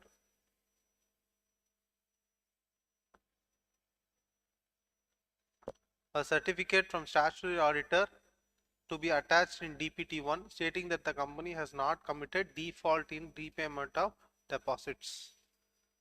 Okay, in case a company has committed default, then it will have adume you need to attach it in form DPT1 along with the certificate from statutory auditors stating that the company has made good the default and a period of 5 years has lapsed. அப்படின்னா இந்த பாயிண்ட்ல default இருந்துச்சுன்னா for a period of 5 years you cannot go for fresh deposits. The company cannot issue fresh deposits.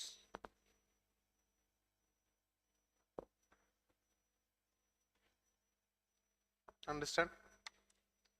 Company default பண்ணியிருக்க கூடாது. அப்படி company default பண்ணியிருந்தாங்கன்னா 5 இயர்ஸ்க்குள்ள பே பண்ணியிருக்கணும். Okay, 5 இயர்ஸ்க்குள்ள பே பண்ணியிருக்கணும். அண்ட் 5 இயர்ஸ் கழிச்சு தான் ஃப்ரெஷ் டெபாசிட்ஸ்க்கு போக முடியும். அண்டர்ஸ்டாண்ட்? அதுவுமே அந்த டிஃபால்ட் ஆன அந்த டீடைல்ஸுமே இந்த டிபிடி ஒன்ல அட்டாச் பண்ணணும். Okay. Such circular shall be issued on the authority and in the name of the board of directors of the company. Simple to say, the circular to be signed by board of directors. Understand? The circular, இது வந்து validity period of the circular.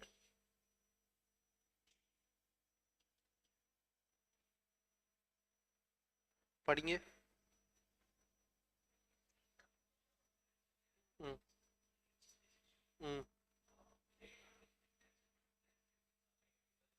ம் ம் ம். So 6 months from the closure of the financial year na சொல்லுங்க. 31st March இருந்து 6 months na எப்போ? 30th September வரைக்கும் தான் வேலிடிட்டி.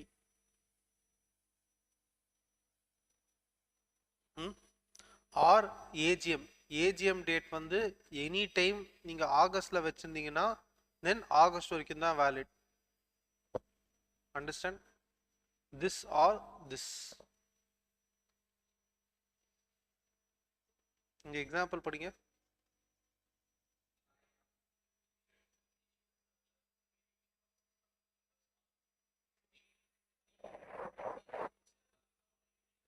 ம் ம்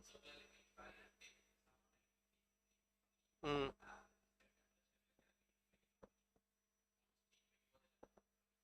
புரிஞ்சுதா?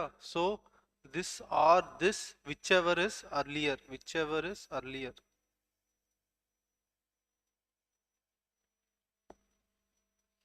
ஒன்று 6 months from the closure which is 30th September or AGM date whichever is earlier. Clear? இந்த சர்க்குலர் வந்து இஷ்யூ பண்ண டேட்லேருந்து 30 டேஸ்க்குள்ளே ஃபைல் பண்ணி ஆகணும் எம்சிஏக்கு. ரிக்குவயர்மெண்ட் ஆஃப் டிஆர்ஆர், அதாவது நம்ம வந்து டெபாசிட் ரீபேமெண்ட் ரிசர்வ் அக்கௌண்ட், அதாவது நம்ம இது மாதிரி ஒரு ரிசர்வ் அக்கௌண்ட் வந்து நம்ம டிபென்ச்சர் படிக்கும்போது பார்த்தோம். டிபென்ச்சர் ரிடெம்ஷன் ரிசர்வ் கிரியேட் பண்ணணும்னு. Same way you have to create a deposit redemption reserve where 20% of the deposit amount வந்து you need to deposit in this DRR on or before 30th April of every year. Understand?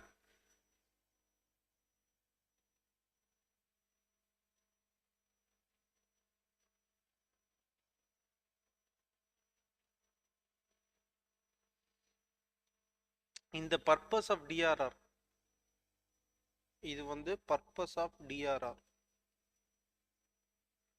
the amount deposited in DRR shall be utilized only for repayment of deposits with interest to depositors. Understand? இதுதான் இந்த paragraph. Note பண்ணணும்னா note பண்ணிக்கோங்க. Don't expect me to keep telling every time note. If I am writing something, automatically you note it down. So இந்த paragraph-ஓட என்ன மீனிங்னா 30th ஏப்ரலுக்குள்ள நீங்க வந்து அந்த அமௌண்ட்டை டிஆர்ஆர் அக்கௌண்ட்டுக்கு யூஸ் பண்ணணும், டெபாசிட் பண்ணணும். அந்த அமௌண்ட்டை இந்த ரீபேமெண்ட் பர்பஸ்க்கு மட்டும்தான் யூஸ் பண்ணணும், வேற எந்த பர்பஸ்க்கும் யூஸ் பண்ணக்கூடாது.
Next, certification as to no default in repayment. So நம்ம ஒன்று பார்த்தோம், ஆடிட்டர் வந்து ஒரு சர்டிஃபிகேட் இஷ்யூ பண்ணணும் that the company has not defaulted, கரெக்டா?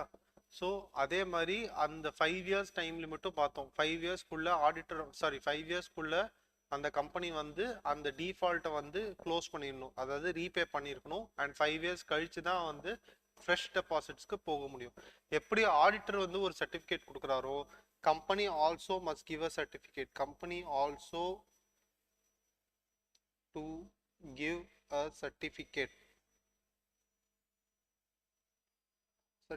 of compliance and repayment in addition to the auditor certificate.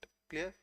So the company also needs to certify. The company also needs to certify that it has not committed any default in repayment of deposits. Understand? And in case default has occurred, then the company has made the default good within a period of 5 years since from the date of making the default.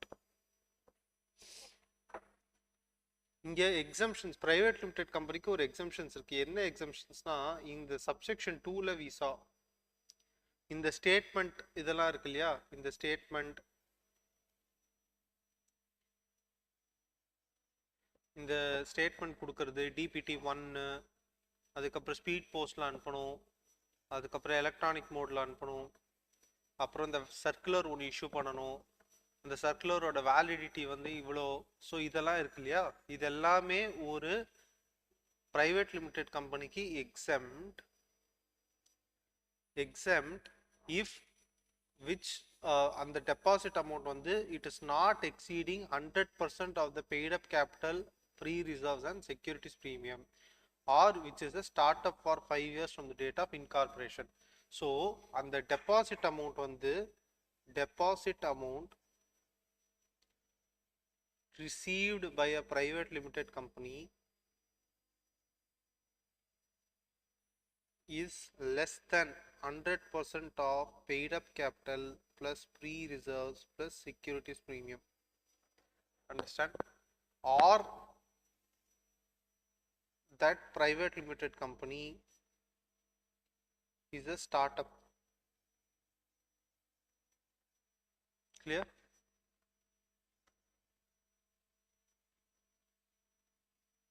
மூணாவது வந்து which fulfills all the following conditions, which is not an associate subsidiary of any other company. அந்த private limited company வேற எந்த கம்பெனியோடையோ அசோசியேட்டாவோ சப்சிடரியாவோ இருக்கக்கூடாது.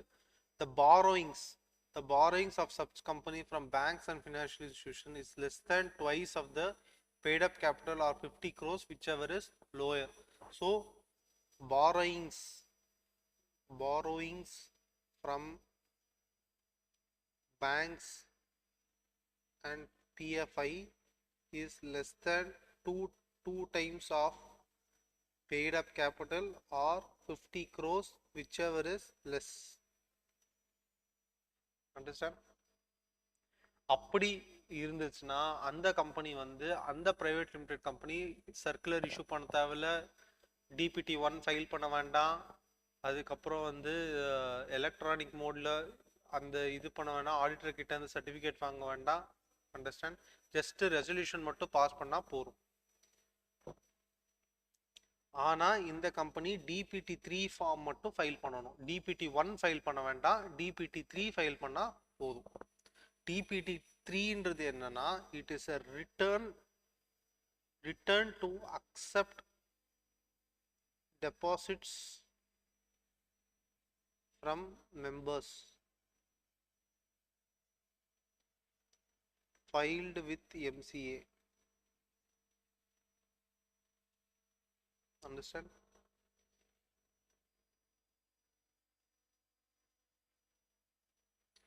Provisions of security. So security into the what we have mentioned is creating charge.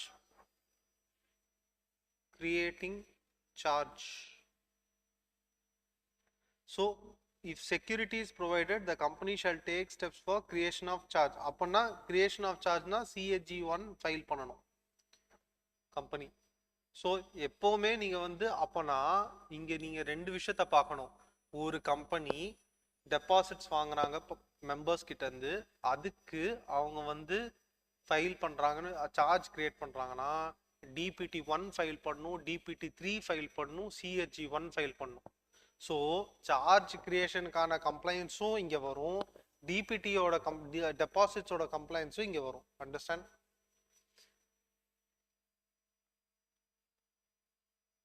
அந்த suppose company வந்து charge எதுவும் create பண்ணலன்னா then it is treated as unsecured deposits. Accordingly இது வந்து அன்செக்யூர்டுன்னு சொல்லிட்டு அந்த சர்க்குலர்ல அட்வர்டைஸ்மெண்ட்ல கிளீனாக மென்ஷன் பண்ணியிருக்கணும் that it is unsecured.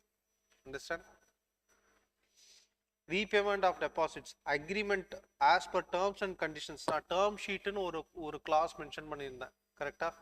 Term sheet. So பேசிக்காக நீங்கள் டெபாசிட்ஸ் வாங்கும்போது டேர்ம் ஷீட் இல்லாமல் நீங்கள் டெபாசிட்ஸ் வாங்க முடியாது. அந்த டேர்ம் ஷீட்டில் நீங்கள் கன்ஃபார்மாக நீங்கள் எப்போ ரீபே பண்ணுறீங்க டென்யூர்ன்றதை மென்ஷன் பண்ணணும். நெக்ஸ்ட் என்சிஎல்டி, அதாவது இதுதான் rights of the depositors. Rights of depositors against the company. So basically company repay பண்ணலனா the depositor can apply to NCLT for an order directing the company to pay the sum or for any loss or damage occurred by him as a result for non-payment and such orders as the NCLT deem fit. So ஒரு depositor வந்து can go to NCLT for repayment of deposits. Understand? NCLT என்ன order போட்டுறானோ அந்த order தான் final. Next utilising த DRR. So நம்ம என்ன பார்த்தோம், இந்த DRR வந்து it will be utilized only for the repayment of deposits and 20% of the deposit amount needs to be deposited in the DRR account. Time limit என்ன 30th April of every financial year. Clear? Tenure maximum period வந்து minimum period வந்து 6 months. Minimum period 6 months. Maximum period 36 months. Understand? இந்த example படிங்க.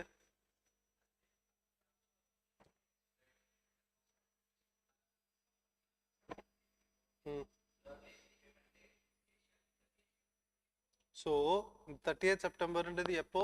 1st April. எப்போ டெபாசிட் பண்ணானோ அங்கேருந்து 1st April. Minimum period.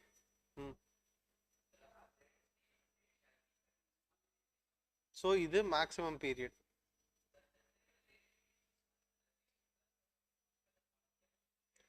So as per the பாலிசினா இதுதான் அந்த term sheet. Clear?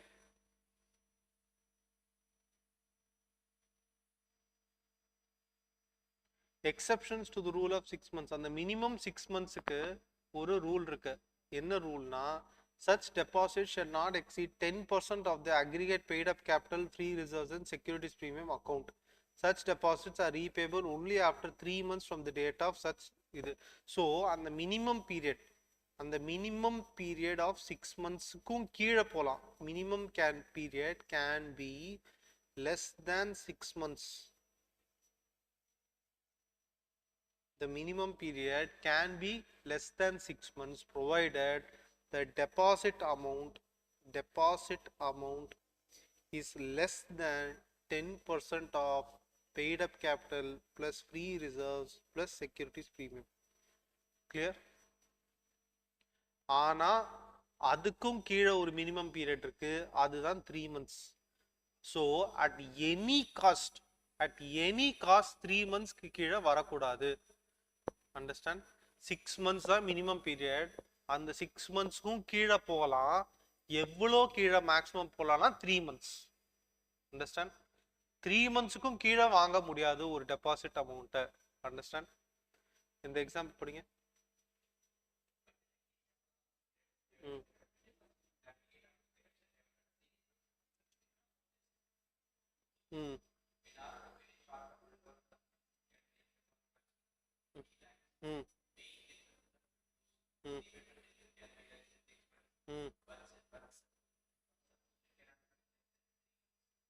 Understand? It can be less than 3 months, but it cannot be less than sorry, it can be less than 6 months, but it cannot be less than 3 months. So குறைஞ்சபட்சம் minimum deposit amount, deposit period வந்து 3 months. Continue.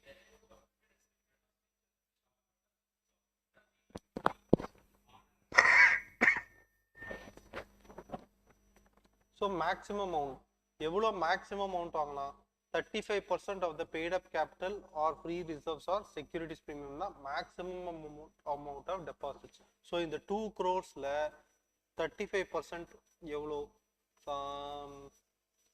2 crores 35, 30% of 2 crores 60 lakhs, 70 lakhs. So 70 lakhs தான் maximum members கிட்ட இருந்து ஒரு company வாங்கலாம்.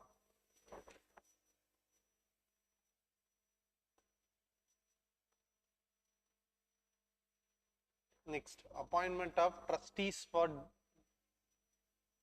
depositors. So நம்ம இந்த debenture concept பார்க்கும்போது டிபென்ச்சர் ட்ரஸ்டின்னு ஒரு கான்செப்ட் பார்த்தோமா? ஸோ யார் இந்த டிபென்ச்சர் ட்ரஸ்டி?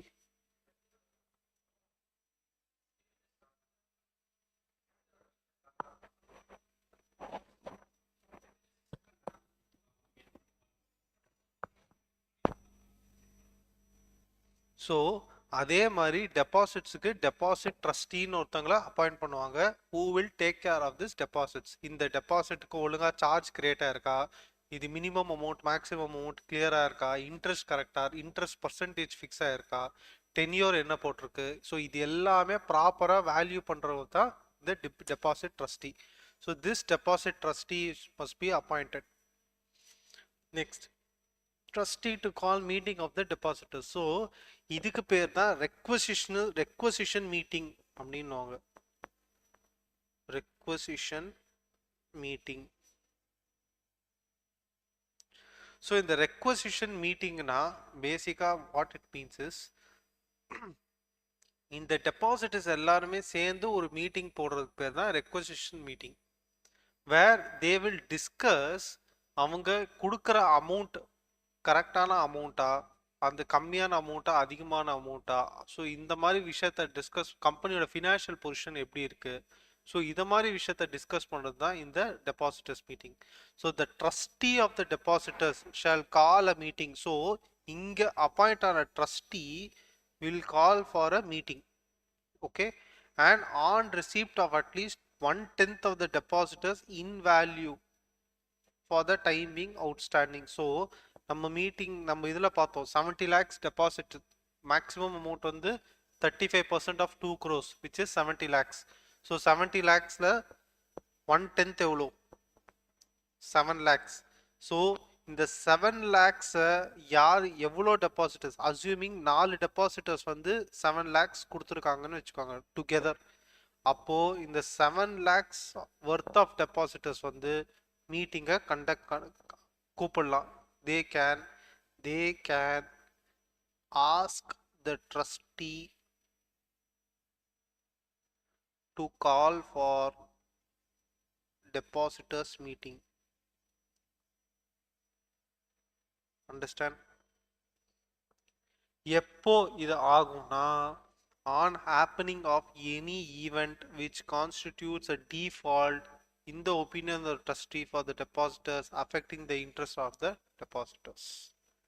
So யார் கால் பண்ணலாம்? 1/10 of the depositors, deposit amountல இருக்கிறவங்க கால் பண்ணலாம். எதுக்கு கால் பண்ணலாம்? டிஃபால்ட் ஆச்சுனாலோ இல்லை அவங்களோட இன்ட்ரெஸ்ட் அஃபெக்ட் ஆச்சுன்னா கால் பண்ணலாம். Clear? Correct. Next, what is the maximum ceiling rate? At any time the maximum ceiling rate is the what that cannot exceed the Reserve Bank of India, prescribed by Reserve Bank of India in case of NBFCs. NBFCக்கு என்ன interest rate fix பண்ணியிருக்காங்களோ அந்த interest ரேட்டுக்கு மேலே போகக்கூடாது கம்பெனியோட interest rate. Company வந்து சும்மா 20%, 25% அப்படின்லாம் சொல்ல முடியாது. ஆர்பிஐ என்ன ரேட் ஃபிக்ஸ் பண்ணியிருக்காங்களோ அதுக்கு கீழே தான் இருக்கணும். Anything equal to that. Okay. Filing of application form. So நம்ம ஷேர் அப்ளிகேஷன் ஃபார்ம் மாதிரி ஒரு deposit application form. So company வந்து யார் யார்கிட்டேருந்து டெபாசிட்ஸ் வேணுமோ அவங்க கிட்டேருந்து ஒரு டெபாசிட் அப்ளிகேஷன் ஃபார்மை இஷ்யூ பண்ணி they can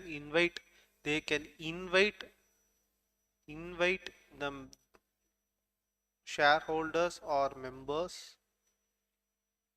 to give deposits to the company. Understand?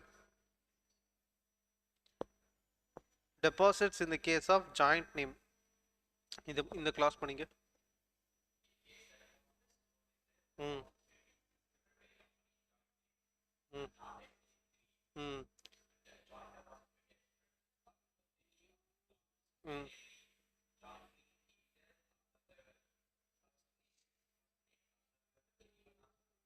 So இந்த மாதிரி எந்த நேம்ஸும் இந்த மாதிரி இப்போ ஜாயிண்ட்லினா நீங்கள் 3 பேர், ஜாயிண்ட்லி ஆர் செவரலினா நீங்கள் 3 பேர் இல்லை any one person on behalf of 3. First named or சர்வைவர்னா ஃபர்ஸ்ட் நேம்னா நீங்கள் தான் ஃபர்ஸ்ட் நேம். ஸோ நீங்கள் இல்லை உங்கள் சர்வைவர் இல்லை எனி ஒன் ஆர் சர்வைவர். நீங்கள் 3 பேருக்கு பதிலாக இன்னொருத்தர் யார் வேணாலும் இருக்கலாம்.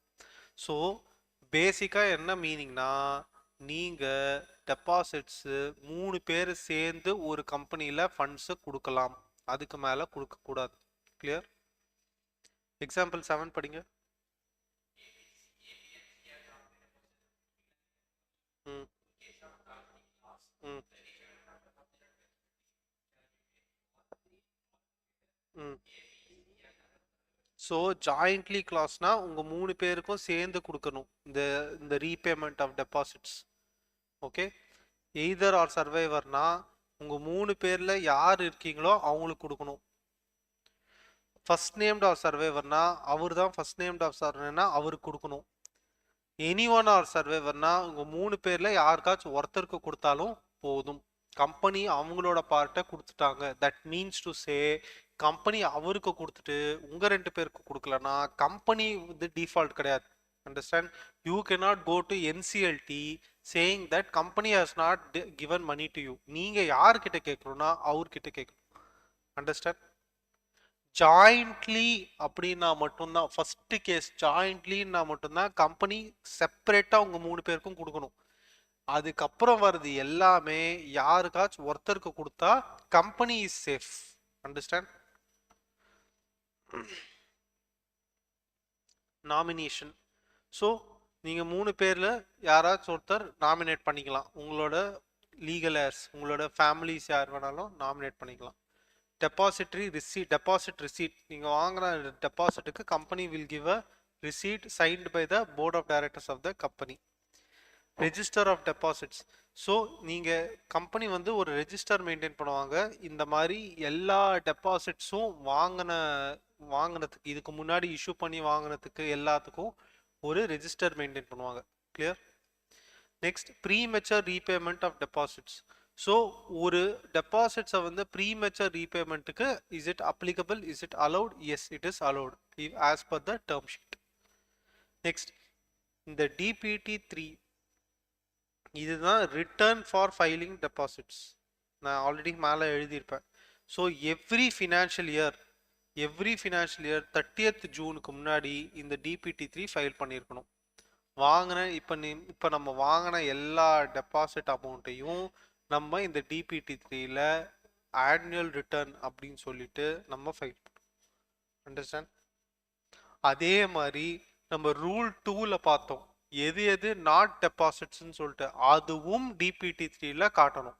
ஸோ DPT3ல 2 டேட்டா காட்டணும். ஃபர்ஸ்ட் எதெல்லாம் டெபாசிட் கிடையாது, நெக்ஸ்ட் எதெல்லாம் டெபாசிட் கன்சிடர் பண்ணுறாங்க. What is not considered as deposit and what is considered as deposit, both will be filed in form DPT3. Clear?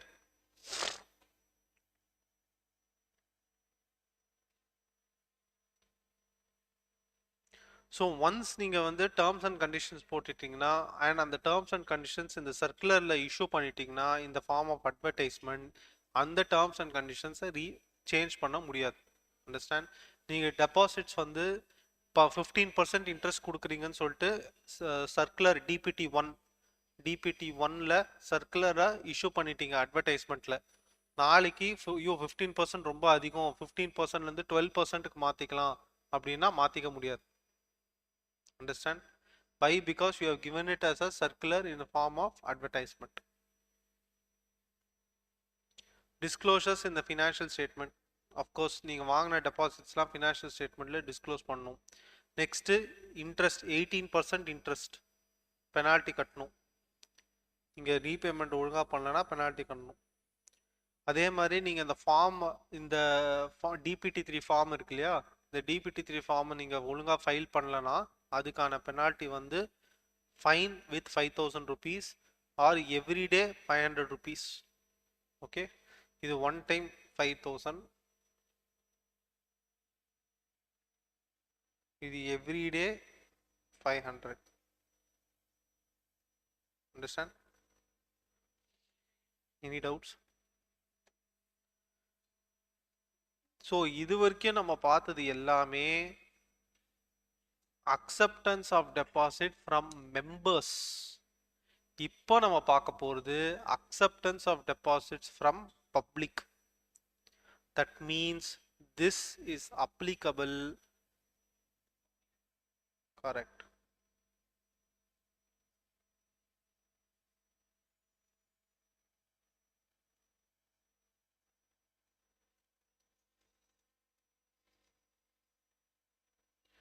இது படிங்க first 2 lines.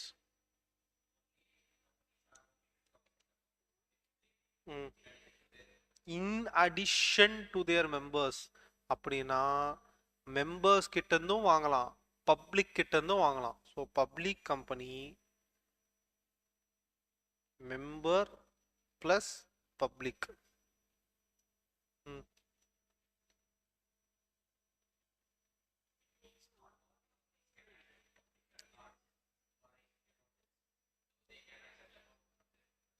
So that means இந்த line என்ன சொல்றாங்கன்னா private companies வந்து members, அவ்வளோதான். So not all companies, not all கம்பெனிஸ்னா it refers to companies other than public companies, which is private companies. Okay, though so they can access public at large for raising deposits. They cannot, not all companies na, they cannot, though they can accept deposits from their members. Next, first provisions on the net worth. Number net worth turnover பார்த்தோம். Net worth not less than 100 crores, turnover not less than 500 crores. So net worth less than or equal to 100 crores and turnover less than or equal to 500 crores. Next, passing of special resolution. அங்க நம்ம என்ன பார்த்தோம்? Ordinary resolution. இங்க நம்ம என்ன பார்க்கணும்? Special resolution. Next, ஆனா அந்த 100% of the paid up capital அந்த லிமிட்டுக்கு அடியில் இருந்துச்சுன்னா then ordinary resolution is sufficient. Next, credit rating. அங்கேயும் credit rating வாங்கணும், இங்கேயும் credit rating வாங்கணும். அண்ட் அதே மாதிரி அந்த காப்பி ஆஃப் கிரெடிட் ரேட்டிங் வந்து நம்ம வந்து எதில் ஃபைல் பண்ணணும்? DPT3ல ஃபைல் பண்ணணும். Understand?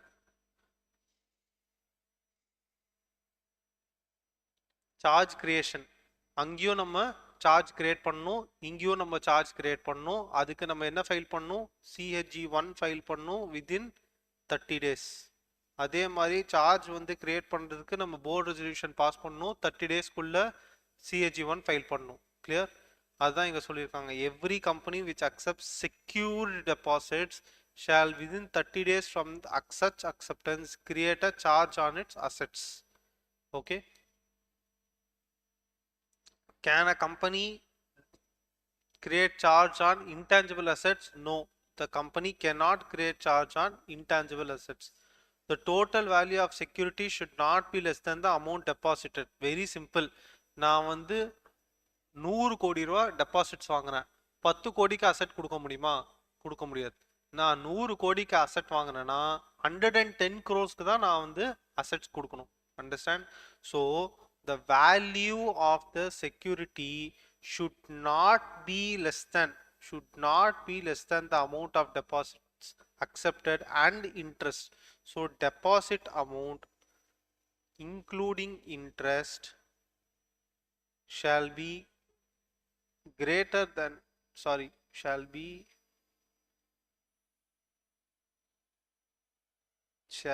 lesser than, the security value. Or in other words, இப்படி சொல்றேன் உங்களுக்கு, security value shall be greater than deposits plus interest. Clear? அதே மாதிரி இங்கேயும் வந்து டென்யூர் என்ன, மினிமம் 6 months, மேக்ஸிமம் 36 months. அதே மாதிரி இங்கேயும் வந்து less than 6 monthsக்கான கான்செப்ட் இருக்கு, where it should not exceed 10% of the paid up capital, free reserves or securities premium. அதுக்கு 3 months. ஸோ அங்கே பார்த்த அதே தான் இங்கேயும் அப்ளிகபிள். ஸோ நம்ம வந்து ப்ரைவேட் கம்பெனிக்கும் சரி பப்ளிக் கம்பெனிக்கும் சரி ரெண்டுமே ரெசல்யூஷன் பாஸ் பண்ணணும், ரெண்டுமே சர்க்குலர் இஷ்யூ பண்ணணும், ரெண்டுமே கிரெடிட் ரேட்டிங் வாங்கணும். ரெண்டுத்துக்கும் டென்யூர் வந்து 6 months to 36 months. 6 monthsக்கு கீழே போகலாம், ஆனால் அது எவ்வளோ கீழே போகலாம்னா 3 monthsக்கு போகலாம். ஆனால் அதுக்கு எவ்வளோ டெபாசிட்ஸ் வாங்கணும், 10% of the paid up capital plus free reserves plus securities premium தான் வாங்க முடியும். Understand? Any doubts?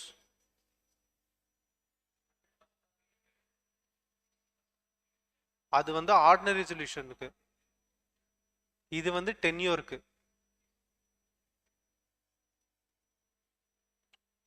நெக்ஸ்ட் அங்கேயும் நம்ம வந்து டெபாசிட் ட்ரஸ்டீஸ் அப்பாயிண்ட் பண்றோம், இங்கேயும் டெபாசிட் ட்ரஸ்டீஸ் அப்பாயிண்ட் பண்ணோம். ஆனால் அங்க டெபாசிட் ட்ரஸ்டி அப்பாயிண்ட் பண்ணா போதும், இங்க டெபாசிட் ட்ரஸ்ட் டீடுன்னு ஒன்று கிரியேட் பண்ணணும்.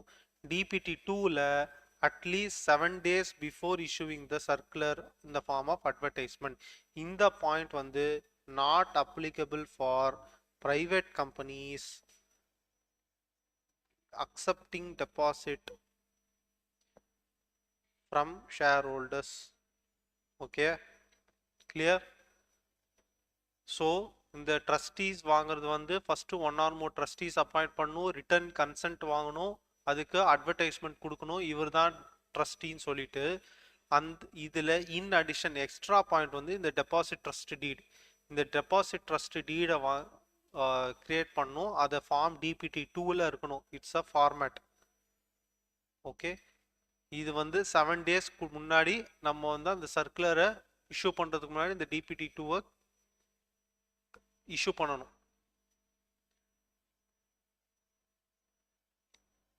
No person including a company that is in the business of அதாவது சில ட்ரஸ்டிஷிப் சர்வீசஸே ப்ரொவைட் பண்ணுறதுக்குன்னே சில கம்பெனிஸ் இருப்பாங்க. ஓகே, அதாவது அவங்களோட வேலையே என்னன்னா இந்த டெபாசிட் ட்ரஸ்டியாக அப்பாயிண்ட் பண்ணுறதுக்காகவே சில ஒரு கம்பெனிஸ் இருக்கும். அந்த மாதிரி கம்பெனிஸில் இருக்கிறவங்க கூட டெபாசிட் ட்ரஸ்டியாக அப்பாயிண்ட் பண்ணலாம், ப்ரொவைடட் அவங்க சில கண்டிஷன்ஸை ஃபாலோ பண்ணணும். புரிஞ்சுதா? அதாவது அவர் ஒரு கம்பெனி வச்சிருக்காரு, அந்த கம்பெனி பேர், அந்த கம்பெனி வந்து அவரோட ஒர்க்கே என்னன்னா டெபாசிட் ட்ரஸ்டியா இன்னொரு கம்பெனிஸ்க்கு போகிறது தான். அண்டர்ஸ்டாண்ட்? கிளியர்? புரிஞ்சுதா இல்லையா உங்களுக்கு? நீங்க டெபாசிட் ட்ரஸ்டி ஒரு கம்பெனி வச்சிருக்கீங்க, அந்த கம்பெனியில உங்க எம்ப்ளாயீஸ்லாம் இருக்காங்க. அந்த கம்பெனியோட ஒர்க்கே என்னன்னா இப்போ இவங்க ஏ பிரைவேட் ஏ லிமிடெட், இவங்க பி லிமிடெட், இவங்க வந்து டிபென்ச்சர் டெபாசிட்ஸ் இஷ்யூ பண்ணுறாங்க பப்ளிக்கு. ஸோ பப்ளிக் எடுத்து டெபாசிட்ஸ் வாங்குறாங்க, அதுக்கு டெபாசிட் ட்ரஸ்டியை அப்பாயிண்ட் பண்ணல. உங்கள் ஒர்க்கே வந்து என்னன்னா அந்த டெபாசிட் ட்ரஸ்டியை சப்ளை பண்ணுறது தான். கரெக்ட். இவரோட ஒர்க்கே என்னன்னா இப்போ அந்த டெபாசிட் ட்ரஸ்டி ஒரு பர்சனாக தானே இருக்க முடியும், ஒரு பர்சனோ ஒரு கம்பெனியாகவும் இருக்கலாம். ஸோ இவரோட ஒர்க்கே என்னன்னா ஒரு கம்பெனிக்கும் டெபாசிட் ட்ரஸ்டியா அப்பாயிண்ட் ஆகிறது தான் அவரோட ஒர்க்கே. அவர் எப்போ அந்த மாதிரி அப்பாயிண்ட் ஆக முடியும்னா ஒரு சில கண்டிஷன்ஸ் ஃபாலோ பண்ணணும். என்ன கண்டிஷன்ஸ்னா, அவருக்கும் உங்களுக்கும் எந்த வித லிங்க்கும் இருக்கக்கூடாது, எந்த ஒரு லிங்கிங்கும் இருக்கக்கூடாது. என்ன லிங்கிங் இருக்கக்கூடாது? ஃபர்ஸ்ட் அவர் கம்பெனியில் இருக்கிற டைரக்டர் உங்க கம்பெனியில டைரக்டரா இருக்கக்கூடாது. ஃபர்ஸ்ட் அண்ட் ஃபார்மோஸ்ட் அதுதான். அந்த டைரக்டர் ஆர் கேஎம்பி இந்த கம்பெனியோட டைரக்டரோ இந்த கம்பெனியோட சிஎஃப்ஓவோ உங்கள் கம்பெனியில் டைரக்டராகவோ சிஎஃப்ஓவோ இருக்கக்கூடாது. அது பாயிண்ட் நம்பர் 1. அவர் உங்களுக்கு காசு எதுவும் இன்டெக்ட் பண்ணியிருக்கக்கூடாது. அண்டர்ஸ்டாண்ட்? அதாவது இவர் வந்து உங்களுக்கு காசு கொடுக்குற பொசிஷனில் இருக்கக்கூடாது. 3வது மெட்டீரியல் பெக்யூனரி ரிலேஷன்ஷிப். அவருக்கும் உங்களுக்கும் selling trading business buying and selling of goods or services அந்த மாதிரி எந்த ரிலேஷன்ஷிப்பும் இருக்கக்கூடாது. அவர் உங்களுக்கு கேரண்டி அக்ரிமெண்ட், நீங்கள் வேற ஒருத்தர்கிட்ட இருந்து கடன் வாங்கியிருக்கீங்க, அதை வந்து இவர் வந்து உங்களுக்காக ஷூரிட்டி கொடுத்துருக்காரோ இல்லை கேரண்டி கொடுத்துருக்காரோ அந்த மாதிரி எதுவும் இருக்கக்கூடாது. அண்டர்ஸ்டாண்ட்? அவர் உங்களுக்கு எந்த வகையிலையும் ரிலேட்டடாக இருக்கக்கூடாது. அப்படி இருந்தார்னா இந்த இந்த கண்டிஷன்ஸ் எல்லாமே அவர் கம்ப்ளை பண்ணிட்டார்னா அவரை நீங்கள் டெபாசிட் ட்ரஸ்டியா அப்பாயிண்ட் பண்ணிக்கலாம். அண்டர்ஸ்டாண்ட்? புரிஞ்சுதா?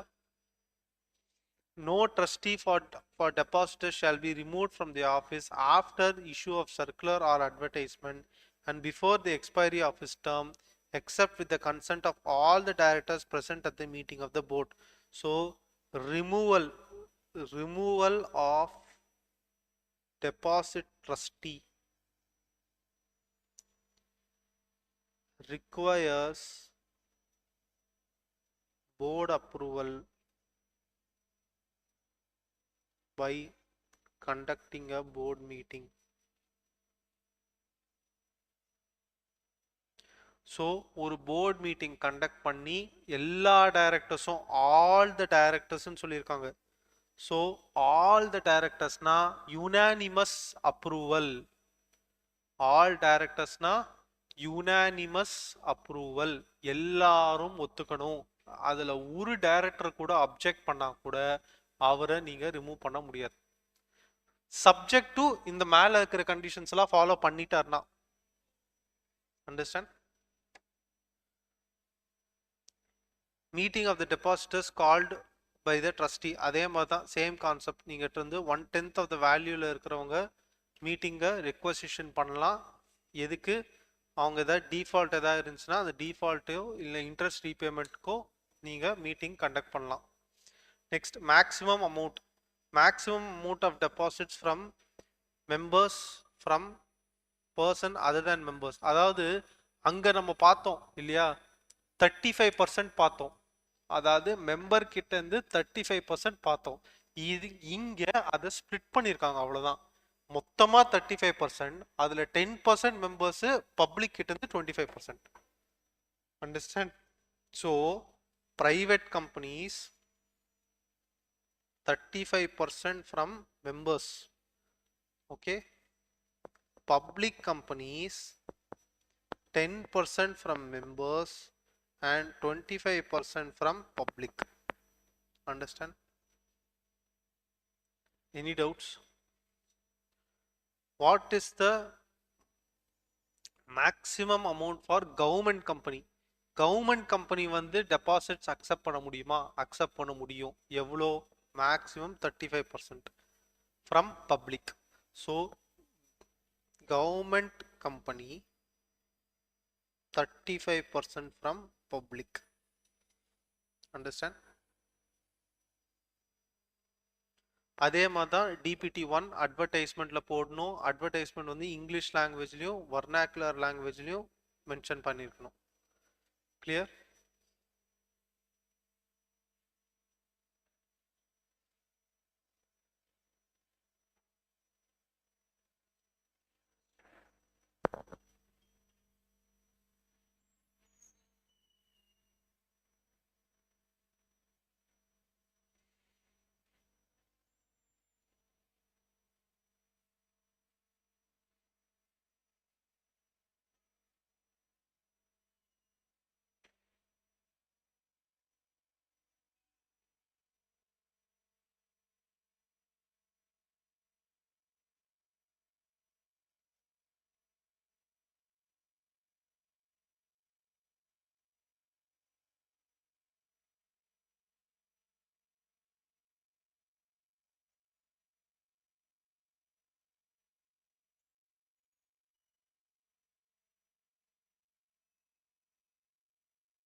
மாடியூல் 3 புக் எடுத்துட்டு வர சொன்னேனே, எடுத்துட்டு வந்தீங்களா யாராச்சும்?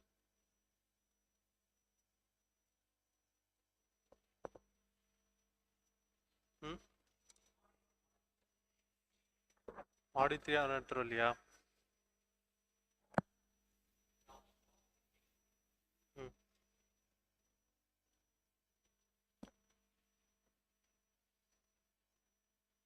லா பொறுத்த வரைக்கும் பார்த்தீங்கன்னா ரொம்ப ட்ரை சப்ஜெக்ட், ஆனால் ஸ்கோரிங் சப்ஜெக்ட்.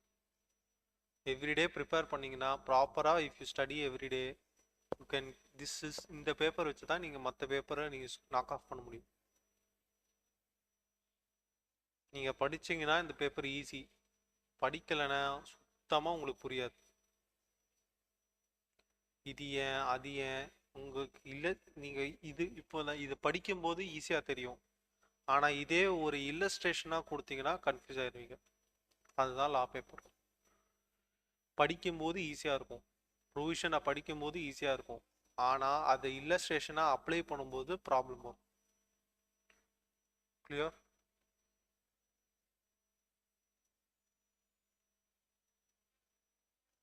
நம்ம when we do our revision classes, I will prepare one ஒரு set of questions, illustration problems மாதிரி I will prepare with answers. அது வந்து we will revise in class.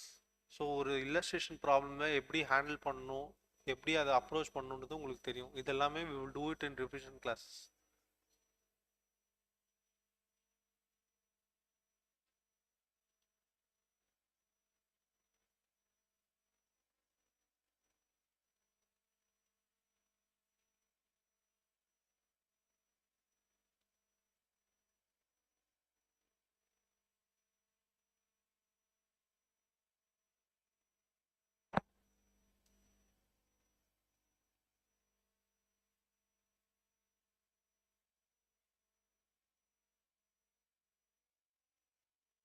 And நீங்கள் நெக்ஸ்ட் கிளாஸ் வரும்போது நம்ம இந்த மாடியூல் 1 மாடியூல் 2ல ஏதாச்சும் நம்ம விட்டுட்டோமான ஒரு தடவை பார்த்துட்டு பார்த்துட்டு வரீங்களா? நம்ம ஏதாச்சும் ஒரு போர்ஷன்ஸ் ஏதாவது ஸ்கிப் பண்ணிட்டோமான்றதை ஒரு தடவை செக் பண்ணிட்டு வாங்க. இஃப் ஏதாவது நம்ம ஸ்கிப் பண்ணிட்டோம்னா remind me, will complete it இந்த நெக்ஸ்ட் கிளாஸ். நெக்ஸ்ட் கிளாஸில் எல்எல்பி முடிஞ்சிடும். எல்எல்பி வந்து 1.5 ஹவர்ஸில் எல்எல்பி ஓவர். நான் ரொம்ப சின்ன ஆக்ட் அது, மேக்ஸிமம் 20 செக்ஷன்ஸ் 30 செக்ஷன்ஸ் தான் எல்எல்பியே. ஸோ எல்எல்பி முடிச்சுட்டு நம்ம ஏதாச்சும் மிஸ் பண்ணியிருந்தோன்னா அந்த டாபிக்ஸும் நம்ம எடுத்து க்ளோஸ் பண்ணிடலாம். அதுக்கப்புறம் நமக்கு வந்து ஜென்ரல் இன்டர்பிரிட்டேஷன் கிளாஸ் அது ஒன்று இருக்கும், ஜென்ரல் கிளாஸ் இருக்கும், அப்புறம் ஃபெமா இருக்கும். இது ரெண்டு மட்டும்தான் இருக்கும். ஸோ எனக்கு வந்து ஜஸ்ட் நெக்ஸ்ட் கிளாஸ் வரும்போது நம்ம ஏதாச்சும் மிஸ் பண்ணிட்டோமான்றதை மட்டும் ஃபுல்லாக module 1 module 2 page by page பார்த்துட்டு வந்து எனக்கு சொல்லுங்கள். அது உங்களோட ரெஸ்பான்சிபிலிட்டி. ஓகே? ஏன்னா நான் சிலது வந்து அப்புறம் பண்ணலான்னு சொல்லியிருப்பேன், அது எதுன்னு எனக்கு ஞாபகம் இல்லை. உங்களுக்கு ஞாபகம், நீங்கள் பார்த்துட்டு எனக்கு வந்து ரிமைண்ட் பண்ணுங்க இருந்ததுன்னா.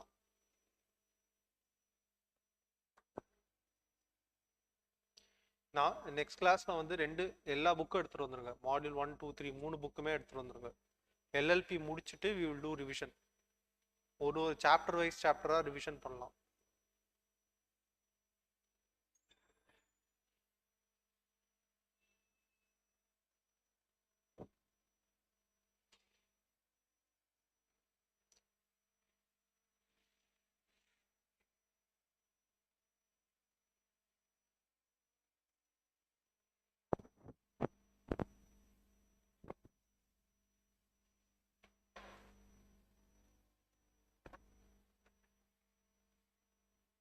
It's okay.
I'll give it to you class முடிச்சுட்டு. ஸோ ஓகே, மாடியூல் 3 பொறுத்த வரைக்கும் பார்த்தீங்கன்னா ஃபெமா உங்களுக்கு பேசிக்ஸாக தான் இருக்குது, ரொம்ப இன்டெப்டாக உங்கள் சிலபஸில் கொடுக்கல உங்களுக்கு. அதே மாதிரி உங்களுக்கு ஓகே, இது that's fine. I just wanted to know FEMA எவ்வளோ டெப்த்தாக இருக்குன்னு பார்த்துக்கிறதுக்கு தான் உங்களுக்கு நான் கேட்டேன். அவ்வளோ டெப்த் இல்லை உங்களுக்கு. Right. So issuance of circular. So இது நம்ம பார்த்துட்டோம். சர்க்குலர் அட்வர்டைஸ்மெண்ட்டில் இஷ்யூ பண்ணோம் English and vernacular language, DPT 1 format DPT 1. இதுக்கப்புறம் வர எந்த கிளாஸும் மிஸ் பண்ணாதீங்க, தயவு செஞ்சு ப்ரெசென்ட் ஆயிருங்க. ஏன்னா ரிவிஷன் கிளாஸஸ்லாம் ஸ்டார்ட் ஆக போகுது. ரிவிஷன் கிளாஸஸில் உங்களுக்கு ஃபுல் ப்ரெஷ்அப் நடக்கும். எல்லா டாபிக் பை டாபிக் உங்களுக்கு ப்ரெஷ்அப் நடக்கும். கிளாஸ் எடுக்கும்போது மட்டும்தான் நான் அதிகமாக பேசுவேன், நீங்கள் சைலண்ட்டாக இருப்பீங்க. ரிவிஷன் கிளாஸஸில் அப்படியே ஆப்போசிட்டில் இருக்கும். நீங்கள் தான் இன்ட்ராக்ட் நிறைய பண்ணுவீங்க, நான் கம்முன்னு வேடிக்கை மட்டும் பார்ப்பேன். ஓகே, அப்போ தான் உங்களுக்கு ஃபுல்லாக ரிவிஷன் ஆகும். நான் ஜஸ்ட்டு இது என்ன அது என்ன இது என்ன அது என்னன்னு கேட்பேன், நீங்கள் தான் ஃபுல்லாக பதில் சொல்லணும். And I will only correct it. அதை கரெக்ட் பண்ண தான் நான் பண்ணுவேன். உங்கள் அண்டர்ஸ்டாண்டிங் எப்படி இருக்குன்றது தான் ரிவிஷன் கிளாஸஸே. அண்டர்ஸ்டாண்ட்? அதனால் அதுக்கேற்ற மாதிரி ப்ரிப்பேர் ஆகிட்டு வாங்க ரிவிஷன் கிளாஸஸ்க்கு. நெக்ஸ்ட் 30 டேஸ்க்குள்ளே we need to file the DPT, return of DPT which is DPT 3. Okay, DPT 3 and DPT 1. இந்த டிபிடி 1ம் நம்ம வந்து 30 டேஸ்க்குள்ளே ஃபைல் பண்ணணும் எம்சிஏக்கு. Understand? validity of the advertisement. And the advertisement பார்த்தோம் இல்லையா, 6 months from the closure of the financial year or date of AGM, whichever is earlier. இது வந்து whichever is earlier. So நீங்கள் AGM டேட் வந்து 30th செப்டம்பர்னா 30th September or 6 months from the closure of the financial year. ஓகே, இல்லை நீங்கள் AGM date வந்து ஆகஸ்டில் வச்சிங்கன்னா August or 30th September, whichever is earlier. Fresh advertisement, நீங்கள் எவ்ரி இயர் டெபாசிட்ஸ் போனாலும் எவ்ரி இயர் நீங்கள் ஃப்ரெஷ் அட்வர்டைஸ்மெண்ட் இஷ்யூ பண்ணிகிட்டே இருக்கணும். Understand? And maintenance same thing. 30th ஏப்ரலுக்குள்ளே நீங்கள் DRR deposit repayment reserve create பண்ணணும் 30th ஏப்ரலுக்குள்ளே. அண்ட் அதில் 20% ஆஃப் த டெபாசிட் அமௌண்ட்டை டெபாசிட் பண்ணணும். அது ஒரு செப்பரேட் பேங்க் அக்கௌண்ட்டாக இருக்கணும். ஓகே, அதை எதுக்கு யூஸ் பண்ணணும்? ரீபேமெண்ட் ஆஃப் டெபாசிட்ஸ்க்கு மட்டும்தான் யூஸ் பண்ணணும். Ceiling on rate of interest same. Maximum rate of interest வந்து ஆர்பிஐ ப்ரிஸ்கிரைப் பண்ண ரேட் ஆஃப் இன்ட்ரெஸ்ட் தான் இருக்கணும் ஃபார் எனி என்பிஎஃப்சி. ஒரு என்பிஎஃப்சி வேற ஏதோ ஒரு என்பிஎஃப்சி கடன் கொடுக்குறாங்கன்னா என்ன இன்ட்ரெஸ்ட் கொடுப்பாங்களோ அந்த இன்ட்ரெஸ்ட்க்கு தான் நீங்களும் இந்த கம்பெனியும் டெபாசிட்ஸ் கொடுக்குற கம்பெனி வந்து இன்ட்ரெஸ்ட் கொடுக்கணும். ஓகே, நீங்கள் சும்மா 25% 30% கொடுக்கூடாது. புரிஞ்சுதா? ஒரு என்பிஎஃப்சி கம்பெனி இருக்கு. ஓகே, அந்த என்பிஎஃப்சி கம்பெனி வந்து சில பப்ளிக்கு ஃபண்ட்ஸ் கொடுக்குறாங்க. என்ன கொடுக்குறாங்க? ஒரு இன்ட்ரெஸ்ட் பர்சன்டேஜில் கொடுக்குறாங்க. லெட்ஸ் சே 14% இன்ட்ரெஸ்ட்டில் கொடுக்குறாங்க.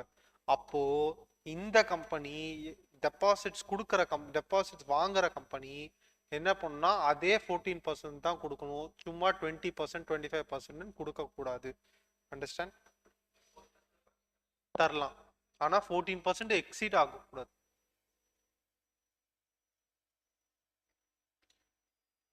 Filing an application form for making deposit. A company shall accept or renew any deposit form, whether secured or unsecured, only when an application as specified by the company is submitted by the intending depositor for acceptance of deposit. So company எப்போ ஒருத்தருக்கு deposit amount வாங்க முடியும்னா நீங்கள் தான் depositor, நான் company. நீங்கள் அந்த அப்ளிகேஷனை எனக்கு கொடுத்தால் மட்டும்தான் நான் வந்து உங்ககிட்ட இருந்து பணம் வாங்கணும். நீங்கள் அந்த அப்ளிகேஷன் மணி எனக்கு அப்ளிகேஷன் ஃபார்ம் எனக்கு கொடுக்கலனா I should not get money from you. Understand? புரிஞ்சுதா? நல்லா புரிஞ்சுக்கோங்க. நீங்கள் டெபாசிட்டர், நான் எலிஜிபிள் கம்பெனி. நீங்கள் எனக்கு பணம் கொடுக்குறீங்க, அதுக்கு நான் உங்களுக்கு ரிசிப்ட் தரேன். ஓகே, நீங்கள் எப்போ எனக்கு பணம் கொடுக்கலான்னா நான் கொடுக்குற அப்ளிகேஷன் ஃபார்மை நீங்கள் ப்ராப்பராக சைன் பண்ணி எனக்கு கொடுத்தால் மட்டும்தான் I can get money from you. Otherwise I should not get money from you. Understand? நான் ஓவரலாலாம் உங்ககிட்ட இருந்து பணம் வாங்கக்கூடாது. அந்த நான் உங்ககிட்ட பணம் வாங்கினா அதுக்கு ப்ராப்பரா அப்ளிகேஷன் ஃபார்ம் இருக்கணும். Clear? Next deposit in name of joint names, அது நம்ம பார்த்துட்டோம். Any one or survivor jointly or survivor jointly anyone or survivor or first named or survivor. Next nomination, அதே மாதிரி நீங்க ஒரு நாமினி கிரியேட் பண்ணணும். டெபாசிட் ரிசீப்ட், அதே மாதிரி 21 டேஸ்க்குள்ள நான் உங்ககிட்ட இருந்து பணம் வாங்கினதுலேருந்து 21 டேஸ்க்குள்ள உங்களுக்கு ஒரு ரிசிப்ட் கொடுக்கணும். That is the deposit receipt. Next register of deposits, நான் ஒரு company should maintain a separate register at for the deposits which has been accepted, and that should be in a separate registered office. Understand? இதெல்லாம் தான் அந்த ரெஜிஸ்டர்ல mention பண்ணணும். Details to B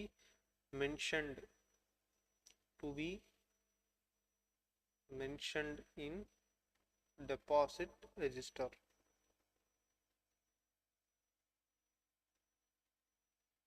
Understand?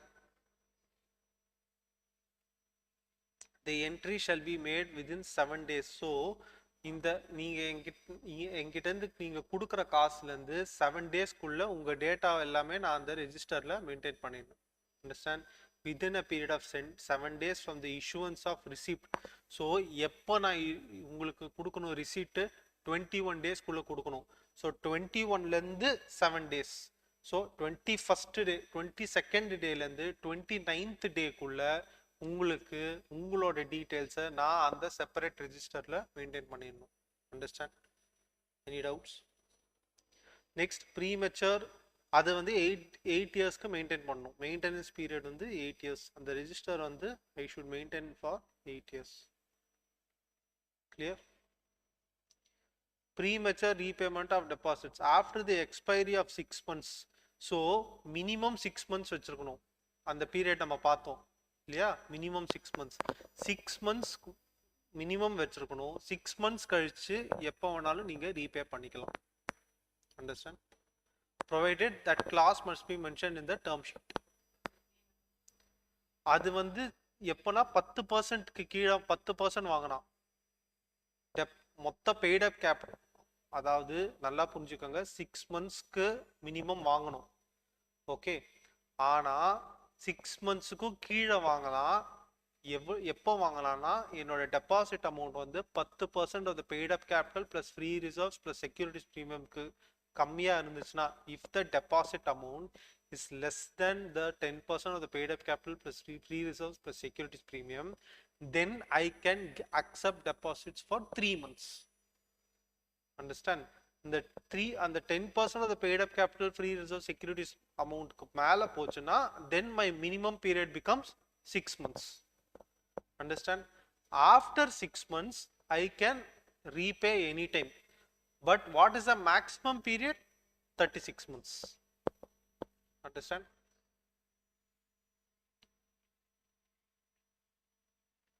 Premature closure of deposit to earn higher interest. In case a depositor desires to avail higher rate of interest by renewing the deposits within the actual maturity period, the company shall pay him higher deposit only if it's renewed for a period other than the unexpired period. So deposits நீங்க FD concept தான். நீங்க maturity period பண்ணும்போது அவன் 2 option கொடுப்பான் உங்களுக்கு. ஒன்று, நீங்க maturity அமௌண்ட்டை திரும்ப ரீடெபாசிட் பண்ணிக்கலாம், இல்லை நீங்க அந்த மெச்சூரிட்டி அமௌண்ட்டை வித்ட்ரா பண்ணிட்டு போகலாம். சேம் கான்செப்ட் தான் இங்கேயும். உங்களுக்கு அந்த டெபாசிட் போகும்போது ஒரு 10 year கொடுத்துருவாங்க. அந்த 10 year முடியறதுக்குள்ள ஒன்று நீங்க ரீடெபாசிட் பண்ணிக்கலாம் அதே அமௌண்ட்டை. இன்னும் ஹையர் இன்ட்ரெஸ்ட் 14% நான் கொடுக்குறேன்னா 15%க்கு நான் வந்து இது பண்ணலாம். ஹையர் இன்ட்ரெஸ்ட்க்கு நான் உங்களுக்கு திரும்ப நீங்க ரீடெபாசிட் பண்ணிக்கலாம், இல்ல மெச்சூரிட்டி பீரியட்க்கு அப்புறம் நீங்க வித்ட்ரா பண்ணிட்டு போகலாம். அலௌட். அண்டர்ஸ்டாண்ட்? ஆனால் அந்த இன்ட்ரெஸ்ட் பர்சன்டேஜ் வந்து ஆர்பிஐ ஃபிக்ஸ் பண்ண பர்சன்டேஜ்க்கு கீழே தான் இருக்கும். இப்போ 14% 15% கொடுக்கலாம், ப்ரொவைடட் ஆர்பிஐ ஃபிக்ஸ் பண்ண பர்சன்டேஜ் வந்து 16% இருந்துச்சுன்னா. At any cost RBI fix பண்ண இன்ட்ரெஸ்ட் பர்சன்டேஜ்க்கு மேல you should not go. Clear? Filing of return of deposits with registrar. So every 30th ஜூன்குள்ள இந்த DPT3 ஃபார்மை ஃபைல் பண்ணி ஆகணும். ஸோ இந்த பாயிண்ட் தான் நான் உங்களுக்கு ரொம்ப ரிப்பீட்டடாக சொல்லிட்டு இருந்த பாயிண்ட். உங்களுக்கு DPT3 shall be used to include particulars of deposits or particulars of transactions not considered as deposits or both by every company other than a government company. So DPT த்ரீன்றது ரெண்டு டிரான்சாக்ஷனுக்கும் ஃபைல் பண்ற single form. ஒரு transaction வந்து amount which is not considered as deposit, இன்னொன்று வந்து amount which is considered as deposit. Understand? Clear? So இது ரெண்டு டேட்டாவுமே சிங்கிள் ஃபார்ம்ல ஃபைல் பண்ணுவோம், which is DPT three. Government கம்பெனிக்கு எக்ஸம்ஷன் இருக்கு. Government company is exempted.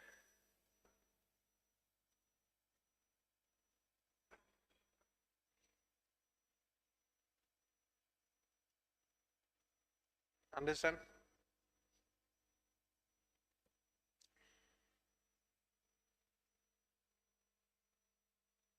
அதே மாதிரி டிஸ்க்ளோஷர் ஃபினான்ஷியல் ஸ்டேட்மெண்ட்ஸை டிஸ்க்ளோஸ் பண்ணணும்.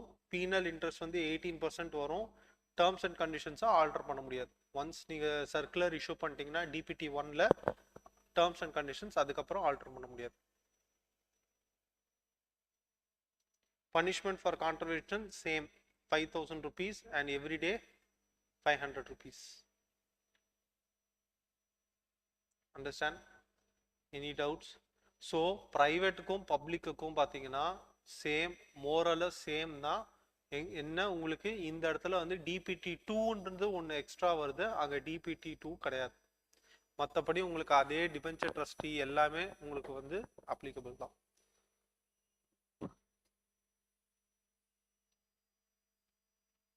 Punishment same. punishment for contravention from section 73 or 76. நீங்கள் 73ன்றது என்னன்னா ப்ரைவேட் கம்பெனிஸ்க்கு, 76 வந்து பப்ளிக் கம்பெனிஸ்க்கு. ஸோ என்ன உங்களுக்கு பனிஷ்மெண்ட்னா 1 crore or twice the amount of 2x of amount deposited by the company, whichever is lower. 2x of deposit amount, whichever is lower, but which may extend to 10 crores. Officer in default na directors ke not less than 25 lakhs may extend to 2 crores.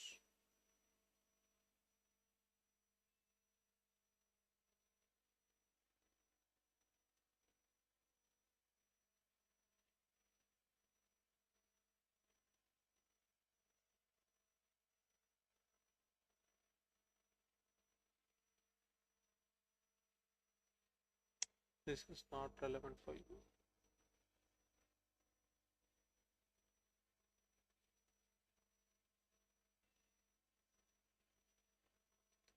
So summary ஒரு தடவை read பண்ணுங்க. Sorry. ம் ம் ம் ம் ம். So which is rule 2.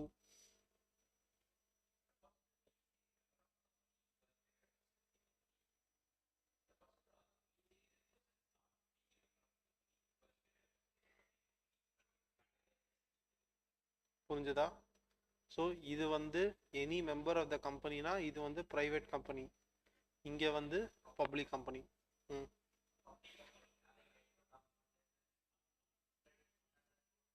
ம்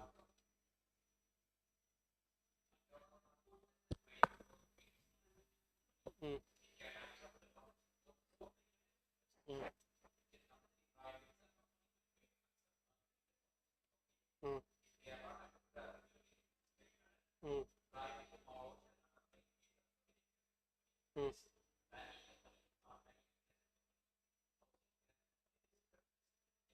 ம் ம் ம் ம் ம் ம்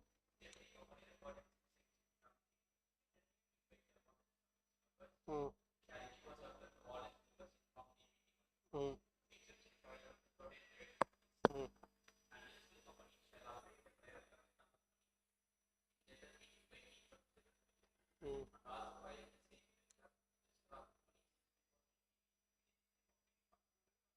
ம்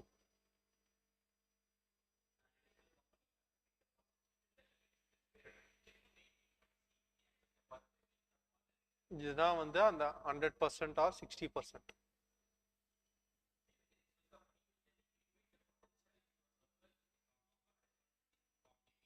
ம் ம்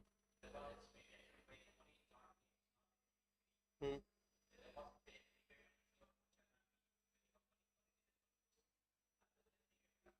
ஓகே.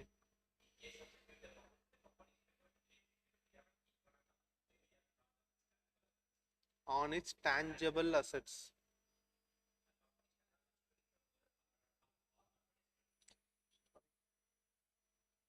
ம்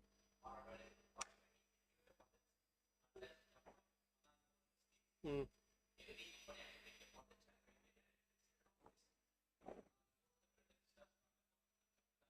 ம்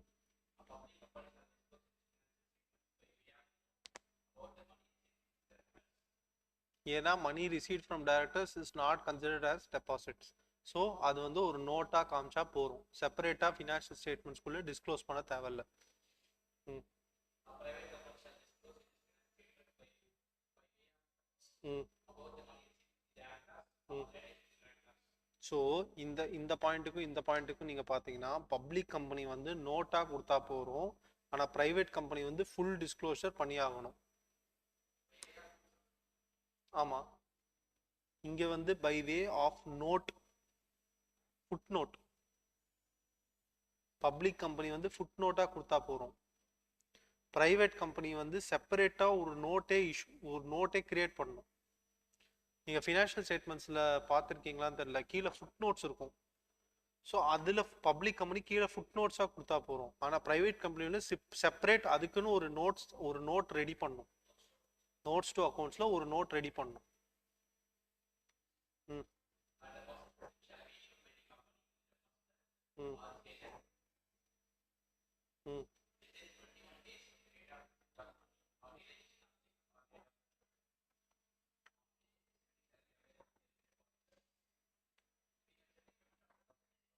ம் ம் ம் ம் ம் ம் ம் ஸோ இதுதான் ரைட் ஆஃப் த டெபாசிட்டர். எங்கே போகலாம்?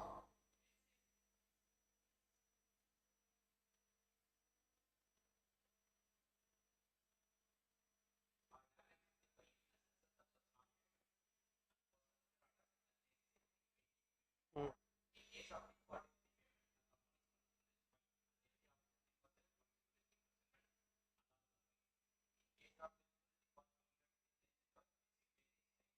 ம் which is imprisonment. So with this deposit chapter is coming to an end. புரிஞ்சுதா? ஏதாவது டவுட்ஸ் இருக்கா?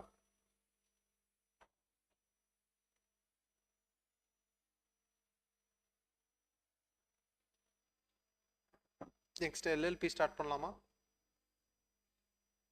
இல்லை டயர்டாக இருக்கா?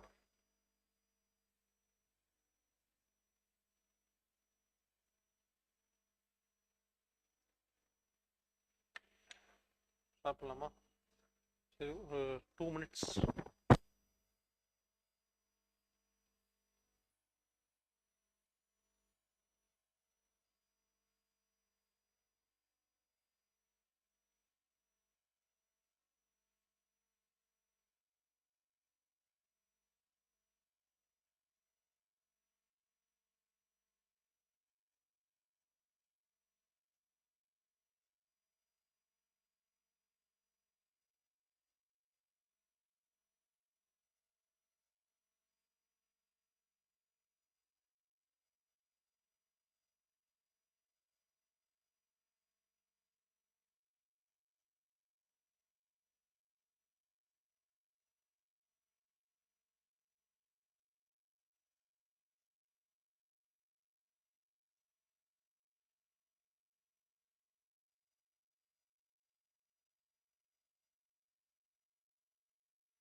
So LLB, so companies act, so companies act வந்து டிஃபைன்ஸ் கம்பெனிஸ்.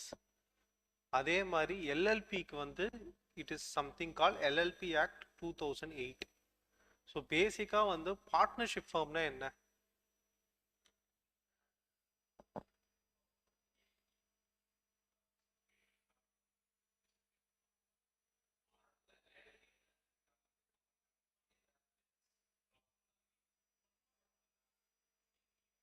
And 100% correct.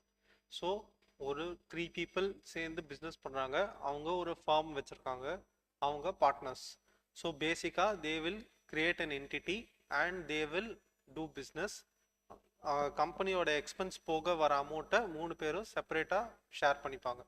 இந்த ரேஷியோ ஆஃப் ஒன்று ஈக்குவலாக போட்டுப்பாங்க, இல்லை 3:2:1 அந்த மாதிரி. அவங்களோட கேபிட்டல் கான்ட்ரிபியூஷனுக்கு என்ன கேபிட்டல் கான்ட்ரிபியூட் பண்ணுறாங்களோ அதுக்கு ஈக்குவலாக அவங்க வந்து ஷேர் ஆஃப் ப்ராஃபிட் எடுத்துக்குவாங்க. அட் த சேம் டைம் அவங்களுக்கு ரெம்யூனரேஷனும் வரும். ஸோ இதுதான் பார்ட்னர்ஷிப் ஃபார்ம். இதில் மெயின் கான்செப்ட் என்னன்னா, like he said, debts. Partnership ஃபார்மோட டெட்ஸ் வந்து மொத்தமாக பார்ட்னர் மேலே தான் விழும்.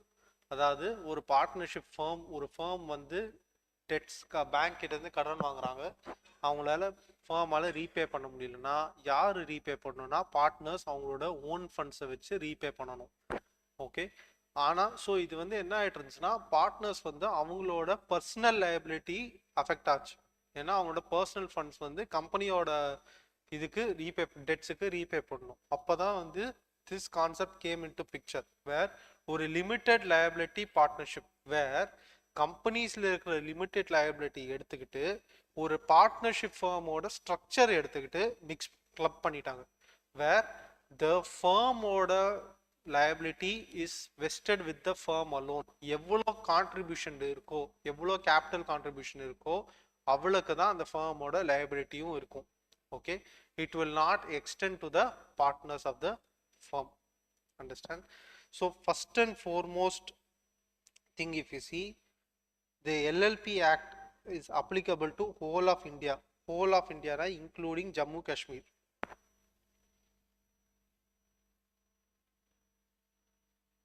So this LLP is a structure where it is both company and partnership firm put together. அதாவது கம்பெனியோட limited liability concept, separate legal entity concept, இது எல்லாமே எல்எல்பிக்கு வந்துடும். லயபிலிட்டி லிமிட்டடாக இருக்கும், கம்ப்ளைன்ஸ் அவ்வளோ இருக்காது. நீங்கள் ஆடிட்டர் அப்பாயிண்ட் பண்ண வேண்டாம், அந்த மாதிரி கம்ப்ளைன்ஸ் கம்மியாக இருக்கும், மீட்டிங்ஸ் கண்டக்ட் பண்ண வேண்டாம். ஸோ இந்த மாதிரி கம்ப்ளைண்ட்ஸ்லாம் கம்மியாக இருக்கும். ஆனுவல் ஜெனரல் மீட்டிங் நடத்த வேண்டாம், போர்ட் மீட்டிங் நடத்த வேண்டாம். ஓகே, ஆடிட்டர் அப்பாயிண்ட் பண்ண வேண்டாம். அதுக்கப்புறம் வந்து நீங்கள் சிஎஃப்ஓ, கம்பெனி செக்ரட்டரி யாருமே அப்பாயிண்ட் பண்ண வேண்டாம். ஸோ கம்ப்ளைன்ஸ் வைஸ் கம்மியாக இருக்கும், ஆனால் same limited liability concept. Okay, ஆனால் அதே ஷேர் ஆஃப் ப்ராஃபிட் இருக்கும், அதே பார்ட்னர்ஷிப் அக்ரிமெண்ட் மாதிரி இங்கேயும் ஒரு எல்எல்பி அக்ரிமெண்ட்னு ஒன்று போடுவீங்க. ஓகே, அதெல்லாமே உங்களுக்கு சேமாக தான் இருக்கும். So it is a, what is a meaning? It is a new form of legal business entity with limited liability. So most important thing is the limited liability concept. It is an alternate corporate business vehicle. அதாவது கம்பெனிஸோட எனக்கு complications வேண்டாம், அதுக்கு ஆல்டர்னேட்டாக ஏதாவது ஒன்று கொடுங்க அப்படின்னு சொல்கிறது தான் இந்த எல்எல்பியோட கான்செப்ட். Okay, same. ஆனால் இதோட எல்எல்பியோட ரெக்கக்னிஷன் கம்மியா அப்படின்னு கேட்டிங்கன்னா கிடையாது. LLP is very much recognised. ஸ்டார்ட்அப்ஸ்க்கு எல்எல்பி இஸ் ரெக்கக்னைஸ்ட், பேங்க்ஸ் ஃபண்டிங்க்கு எல்எல்பி இஸ் ரெக்கக்னைஸ்ட், கவர்மெண்ட் ஃபண்டிங்க்கு LLP is recognised. So LLP is a very recognized form of organization only. Next, liability of the partners will be limited to the extent of their capital contribution. So எவ்வளோ அவங்க capital contribute பண்ணியிருக்காங்களோ அவ்வளோக்கு தான் அவங்களோட liability also. So for example, இப்போ அந்த எல்எல்பிக்கு வந்து 1 crore debts இருக்குது. நீங்கள் 3 பேர் பார்ட்னர்ஸ், நீங்கள் ஈச் வந்து 1 lakh போட்டு ஃபண்ட்ஸுக்கு கம்பெனிக்கு, சாரி எல்எல்பிக்கு நீங்கள் ஸ்டார்ட் பண்ணிட்டீங்க. எல்எல்பி வந்து பேங்க்ஸ் கிட்டேருந்து ஒரு 1 crore ஃபண்ட் வாங்கியிருக்காங்க, லோன் வாங்கியிருக்காங்க, ரீபே பண்ண முடியும்னா அந்த 1 crore மேக்ஸிமம் எவ்வளோ நீங்கள் பே பண்ண முடியும்னா நீங்கள் 1 lakh, நீங்கள் 1 lakh, நீங்கள் 1 lakh, இதுதான் உங்களோட பர்சனல் லைபிலிட்டி. அதுக்கு மேலே உங்களுக்கு 10 crore அசட்ஸ் இருந்தால் கூட you don't have to pay for the firm's oda liability. Firm oda liability firm தான் பார்த்துக்கணும். Understand? Clear? LLP will be liable for the full extent of its assets. Understand? So நான் இப்போ சொன்ன மாதிரி firm oda liability firm தான் பார்த்துக்கணும். That is the concept. Next, allows the partners flexibility of organizing their internal structure. So directors appoint பண்ண வேண்டாம், board meeting conduct பண்ண வேண்டாம், அந்த மாதிரி எதுவும் பண்ண வேண்டாம். இப்போ நீங்கள் 3 பேர் பார்ட்னர்ஸாக இருக்கீங்க, you want to bring another பர்சன்னா நீங்கள் 3 பேரும் சேர்ந்து ஒரு ரெசல்யூஷன் போட்டால் போகிறோம். That's all. Appointing a new person. நீங்கள் இதுக்குன்னு போர்ட் மீட்டிங் கண்டக்ட் பண்ணி அந்த பர்சனுக்கு டின் அப்ளை பண்ணி அவங்களுக்கு டைரக்டராக அப்பாயிண்ட் பண்ணி இந்த ப்ராசஸ்லாம் எதுவுமே வராது. கிளியர்? ம்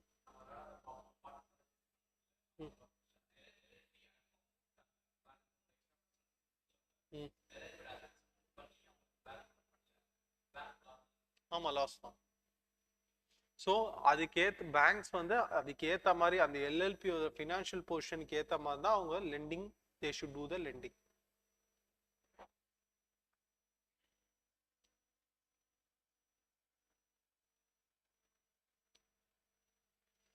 ஸோ ஃபர்ஸ்ட் அண்ட் foremost வந்து LLP is considered as a body corporate. First and foremost important point, LLP is considered as a it's considered as a body corporate. Body corporate na it is a recognized form of a entity. It's a corporate entity da. LLP யும் corporate entity da. Understand? LLP company தான் corporate entity, company தான் body corporate அப்படின்னுலாம் கிடையாது. LLP யும் body corporate குள்ள வந்துரும். அதாவது நான் உங்களுக்கு ஃபர்ஸ்ட் இதுல பார்த்தேன் சொன்னேன், ஒரு பிரைவேட் லிமிடெட் கம்பெனி வந்து எல்எல்பிக்கு ஷேர்ஸ் இஷ்யூ பண்ண முடியுமா அப்படின்னு நான் கேட்டிருந்தேன். பண்ணலாம். ஃபர்ஸ்ட் நம்ம இன்கார்பரேஷன் டாபிக்ல பார்த்தோம். நம்ம ஒரு பிரைவேட் லிமிடெட் கம்பெனி ஒரு எல்எல்பிக்கு ஷேர்ஸ் இஷ்யூ பண்ண முடியுமா, அதாவது எல்எல்பி வந்து ஒரு பிரைவேட் லிமிடெட் கம்பெனியோட ப்ரமோட்டரா இருக்க முடியுமா? இருக்க முடியும்.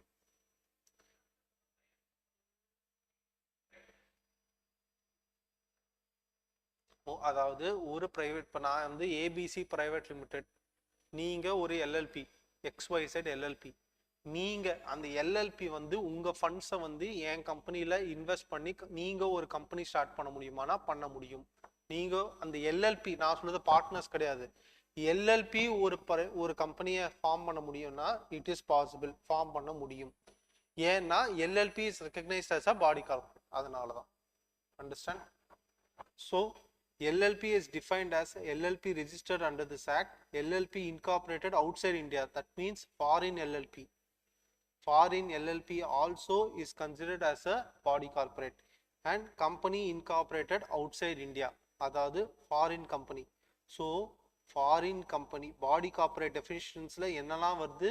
Indian LLP, foreign LLP, foreign company. Understand? But does not include a corporation. Corporation sole அப்படின்னா மெயினா என்னன்னா sole proprietorship, corporation society. ஆக்சுவலா சோல் இல்ல சொசைட்டி இல்ல, சொசைட்டியும் கொடுத்துருக்கோம். அப்போ என்ன soul? I think he is meaning sole proprietorship.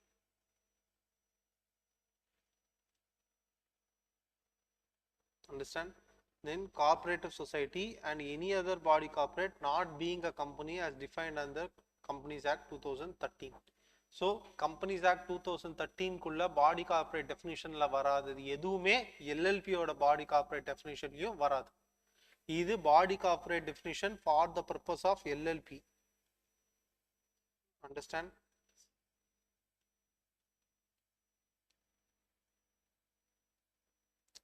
எல்லா டெஃபினேஷனும் எடுக்க மாட்டேன். பிஸ்னஸ் டெஃபினேஷன்லாம் it's not at all important. Chart account என்ன டெசிக்னேட், இந்த பாயிண்ட் ரொம்ப முக்கியம். டெசிக்னேட்டட் பார்ட்னர்னா ஒரு குறிப்பிட்ட பார்ட்னரை ஸ்பெசிஃபிக்காக சொல்றது. அதாவது நம்ம இதுல வந்து ப்ரமோட்டர்ஸ்ன்னு சொல்லுவோம் தெரியுமா? கம்பெனியில ப்ரமோட்டர்ஸ்ன்னு சொல்லுவோம், டைரக்டர்ஸ்ன்னு சொல்லுவோம். ப்ரமோட்டர்ஸ் யாரு, டைரக்டர்ஸ் யாரு சொல்லுங்க? நான் ஃபர்ஸ்ட் கிளாஸ்ல சொன்னேன் உங்களுக்கு. Who are promoters, who are directors? ம் ம் ம் ப்ரொமோட்டர்ஸ் வந்து ஷேர் ஹோல்டர்ஸாக இருக்கலாம், டைரக்டாக ஷேர் ஹோல்டராக இருக்கணும்னு அவசியம் இல்லை. ஸோ அதே கான்செப்ட் தான் இங்கேயும். டெசிக்னேட்டட் பார்ட்னர்ஸ் வந்து ப்ரொமோட்டர்ஸ் மாதிரி, அவங்க தான் இந்த இந்த கான்செப்டை உருவாக்குறது, அவங்க தான் கேபிட்டல் போடுறது. Understand? So they are called as the designated partners.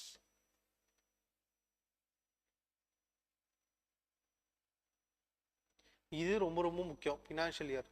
அதாவது இந்த ஃபினான்ஷியல் இயர் வந்து நான் financial year for the purpose of இது சொல்லியிருந்தேன், கம்பெனி சொல்லியிருந்தேன், உங்களுக்கு ஞாபகம் இருக்கா? ஏஜிஎம் கால்குலேஷனுக்கு மறந்துருப்பீங்க. ஆமாம் ஆமாம் கரெக்டு. ம் அது டியூ டேட் ஆஃப் ஏஜிஎம். இதில் இன்னொரு கால்குலேஷன் ஒன்று சொல்லியிருந்தேனே, ஃபஸ்ட்டு ஜான்வரிக்கு முன்னாடி இன்கார்பரேட் பண்ணுறது.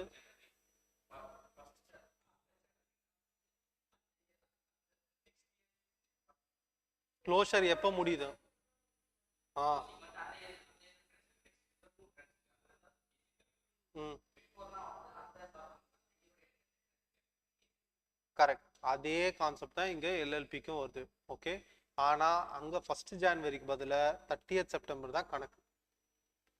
ஓகே, அதாவது ஃபினான்ஷியல் இயரோட ஸ்டார்டிங்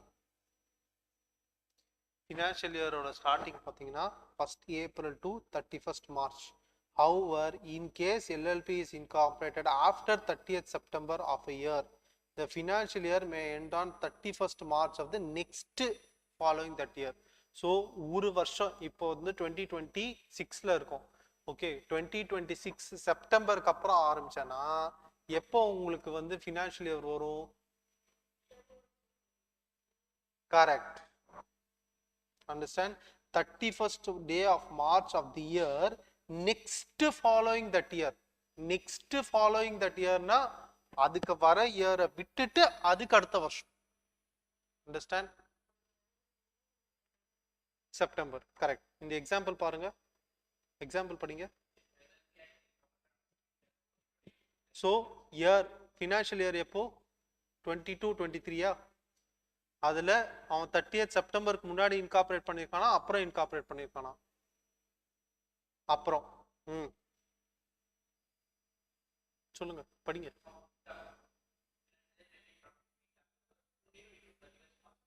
ம்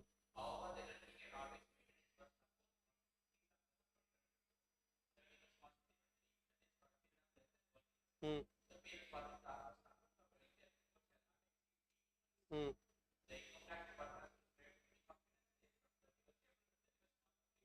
ம்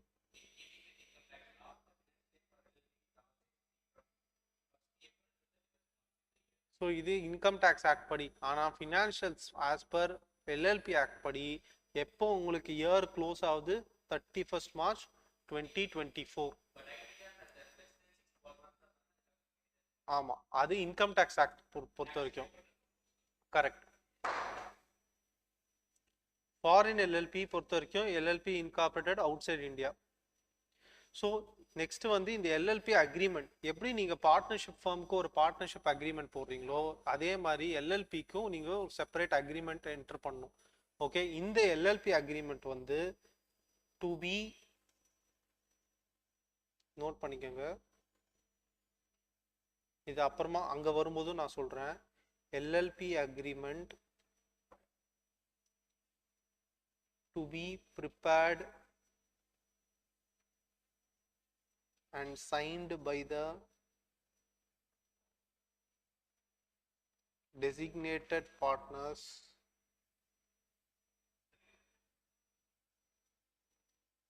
within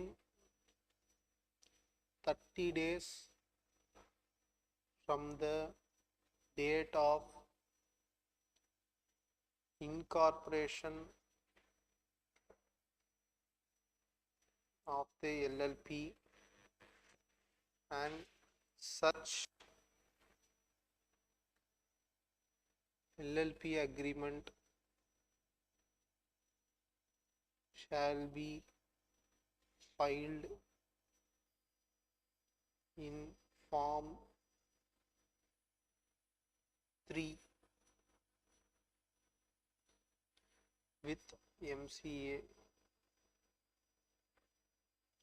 within 30 days. Understand?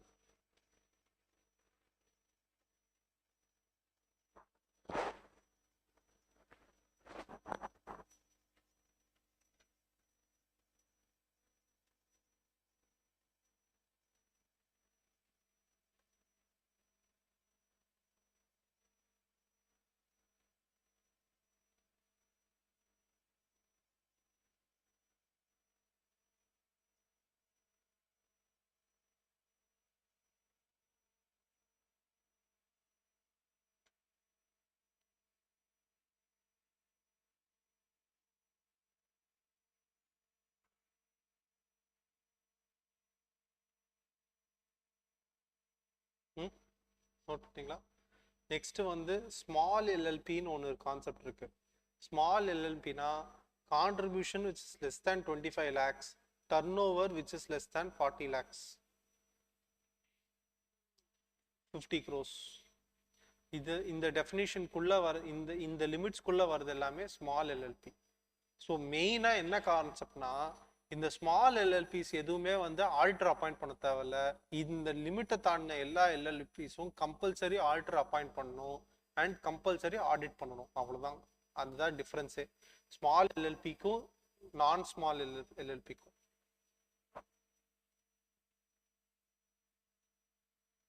So contribution up to 25 lakhs, turnover up to 50 lakhs or fulfills the prescribed terms which is 50 lakhs or 50 crores. Sorry, 40 lakhs or 50 crores.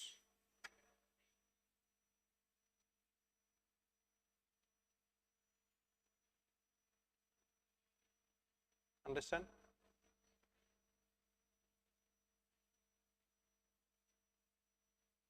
So LLP என்ன ஓட characteristics பார்ப்போம். It's a body corporate. Perpetual succession. Perpetual succession na as long as அதுவே stop பண்ணா மட்டும்தான் it will be stopped. Otherwise it will keep going on and on and on. Separate legal entity. Mutual agency na LLP ஓட agreement sign பண்றது partners R liable for it. நீங்க LLP தான் sign பண்ணுச்சு அதனால partners responsible இல்லைன்னு சொல்ல முடியாது. Because partners are considered agent of the LLP. Note பண்ணிக்கோங்க, partners are agents of the LLP.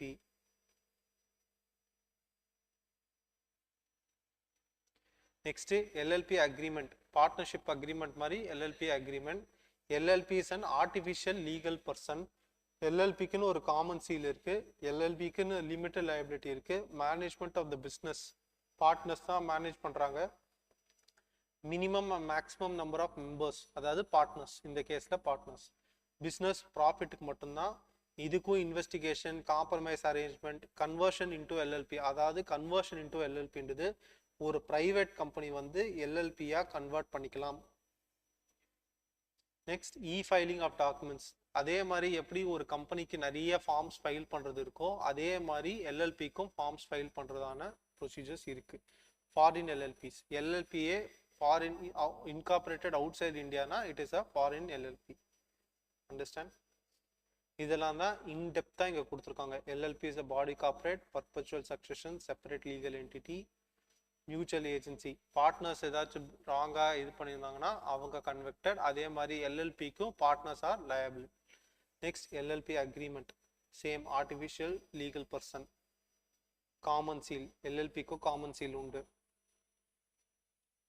Limited liability நம்ம ஃபர்ஸ்டே பார்த்தோம், அவங்களோட capital contribution to the extent of their capital contribution. Management of the business, எல்எல்பிக்கு it is managed by the partners, designated partners. Maximum minimum 2 partners இருந்தே ஆகணும். அதில் 1 partner வந்து ரெசிடெண்ட்டாக இருக்கணும். மேக்ஸிமம்க்கு லிமிட்டே கிடையாது, நோ லிமிட். அண்டர்ஸ்டாண்ட்? அதாவது மினிமம் 2 பார்ட்னர் இருக்கணும். அதுல ஒரு பார்ட்னர் வந்து மினிமம் இந்தியால ரெசிடென்ட்டா இருக்கணும். ரெசிடென்ஷியல் ஸ்டேட்டஸ் என்ன as per income tax act சொல்லுங்க. இப்படிதான் சொல்லுவீங்களா? What is the definition of resident as per income tax act? கோர்வையா சொல்லுங்கப்பா. Any person who is resident in India for a period not less than 182 days in the immediate preceding financial year is considered as a resident. இப்படிதான் நீங்க சொல்லணும். சும்மா 182 days அப்படின்னு சொன்னீங்கன்னா exam point of வியூல இப்படிதான் நீங்க எழுதணும். ஸோ சேம் கான்செப்ட் தான் உங்களுக்கு இங்கேயும் வரும். அதே அந்த ரெசிடென்ஷியல் ஸ்டேட்டஸை ஃபுல்ஃபில் பண்றவங்க மட்டும்தான் பார்ட்னரா இருக்க முடியும். Business for the purpose of profit. So profit மட்டும் தான் பிஸ்னஸாக இருக்கணும். Investigation, compromise and arrangement, conversion into LLP. ஒரு அன்லிஸ்டட் பப்ளிக் கம்பெனியோ ப்ரைவேட் கம்பெனியோ can be converted into LLB.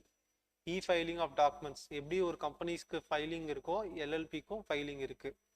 Foreign LLP same case. உங்களுக்கு வந்து if it is incorporated outside India it is a foreign LLB.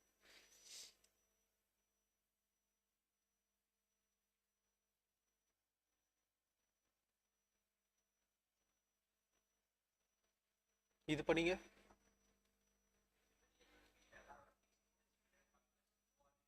Who are individuals. Hmm. Hmm. Hmm.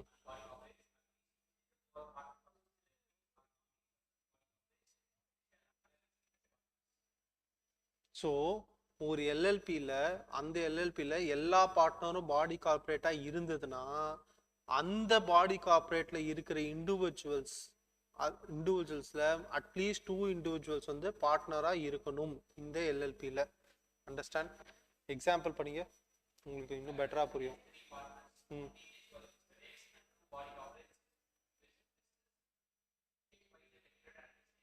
So ஒரு partner வந்து individual, மீதி 2 பார்ட்னர் யாரு? Body corporate, which is XYZ and ABC.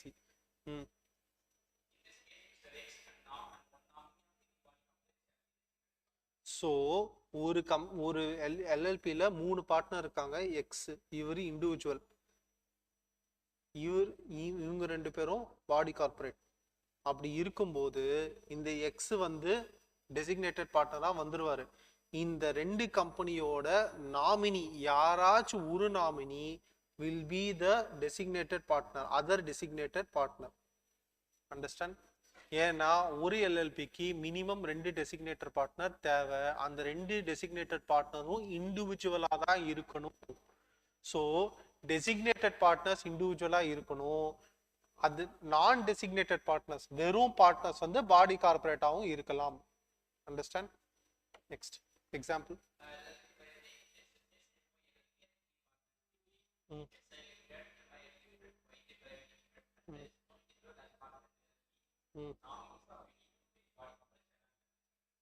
Understand?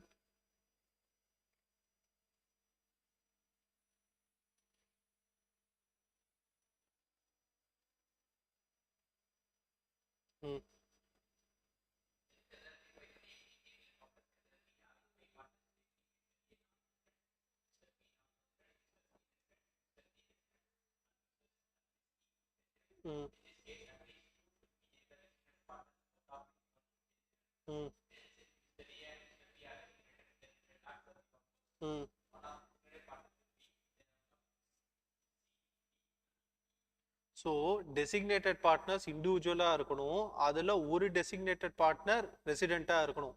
So இந்த கேஸில் A and B நீங்கள் designated பார்ட்னராக போடலாம், தப்பில்லை. ஆனால் சிடிஇல ஒருத்தராச்சு டெசிக்னேட்டட் பார்ட்னராக இருக்கணும். ஏபியை மட்டும் டெசிக்னேட்டட் பார்ட்னராக போட்டுட்டு சிடிஇயை வெறும் பார்ட்னராக போடக்கூடாது. அண்டர்ஸ்டாண்ட்?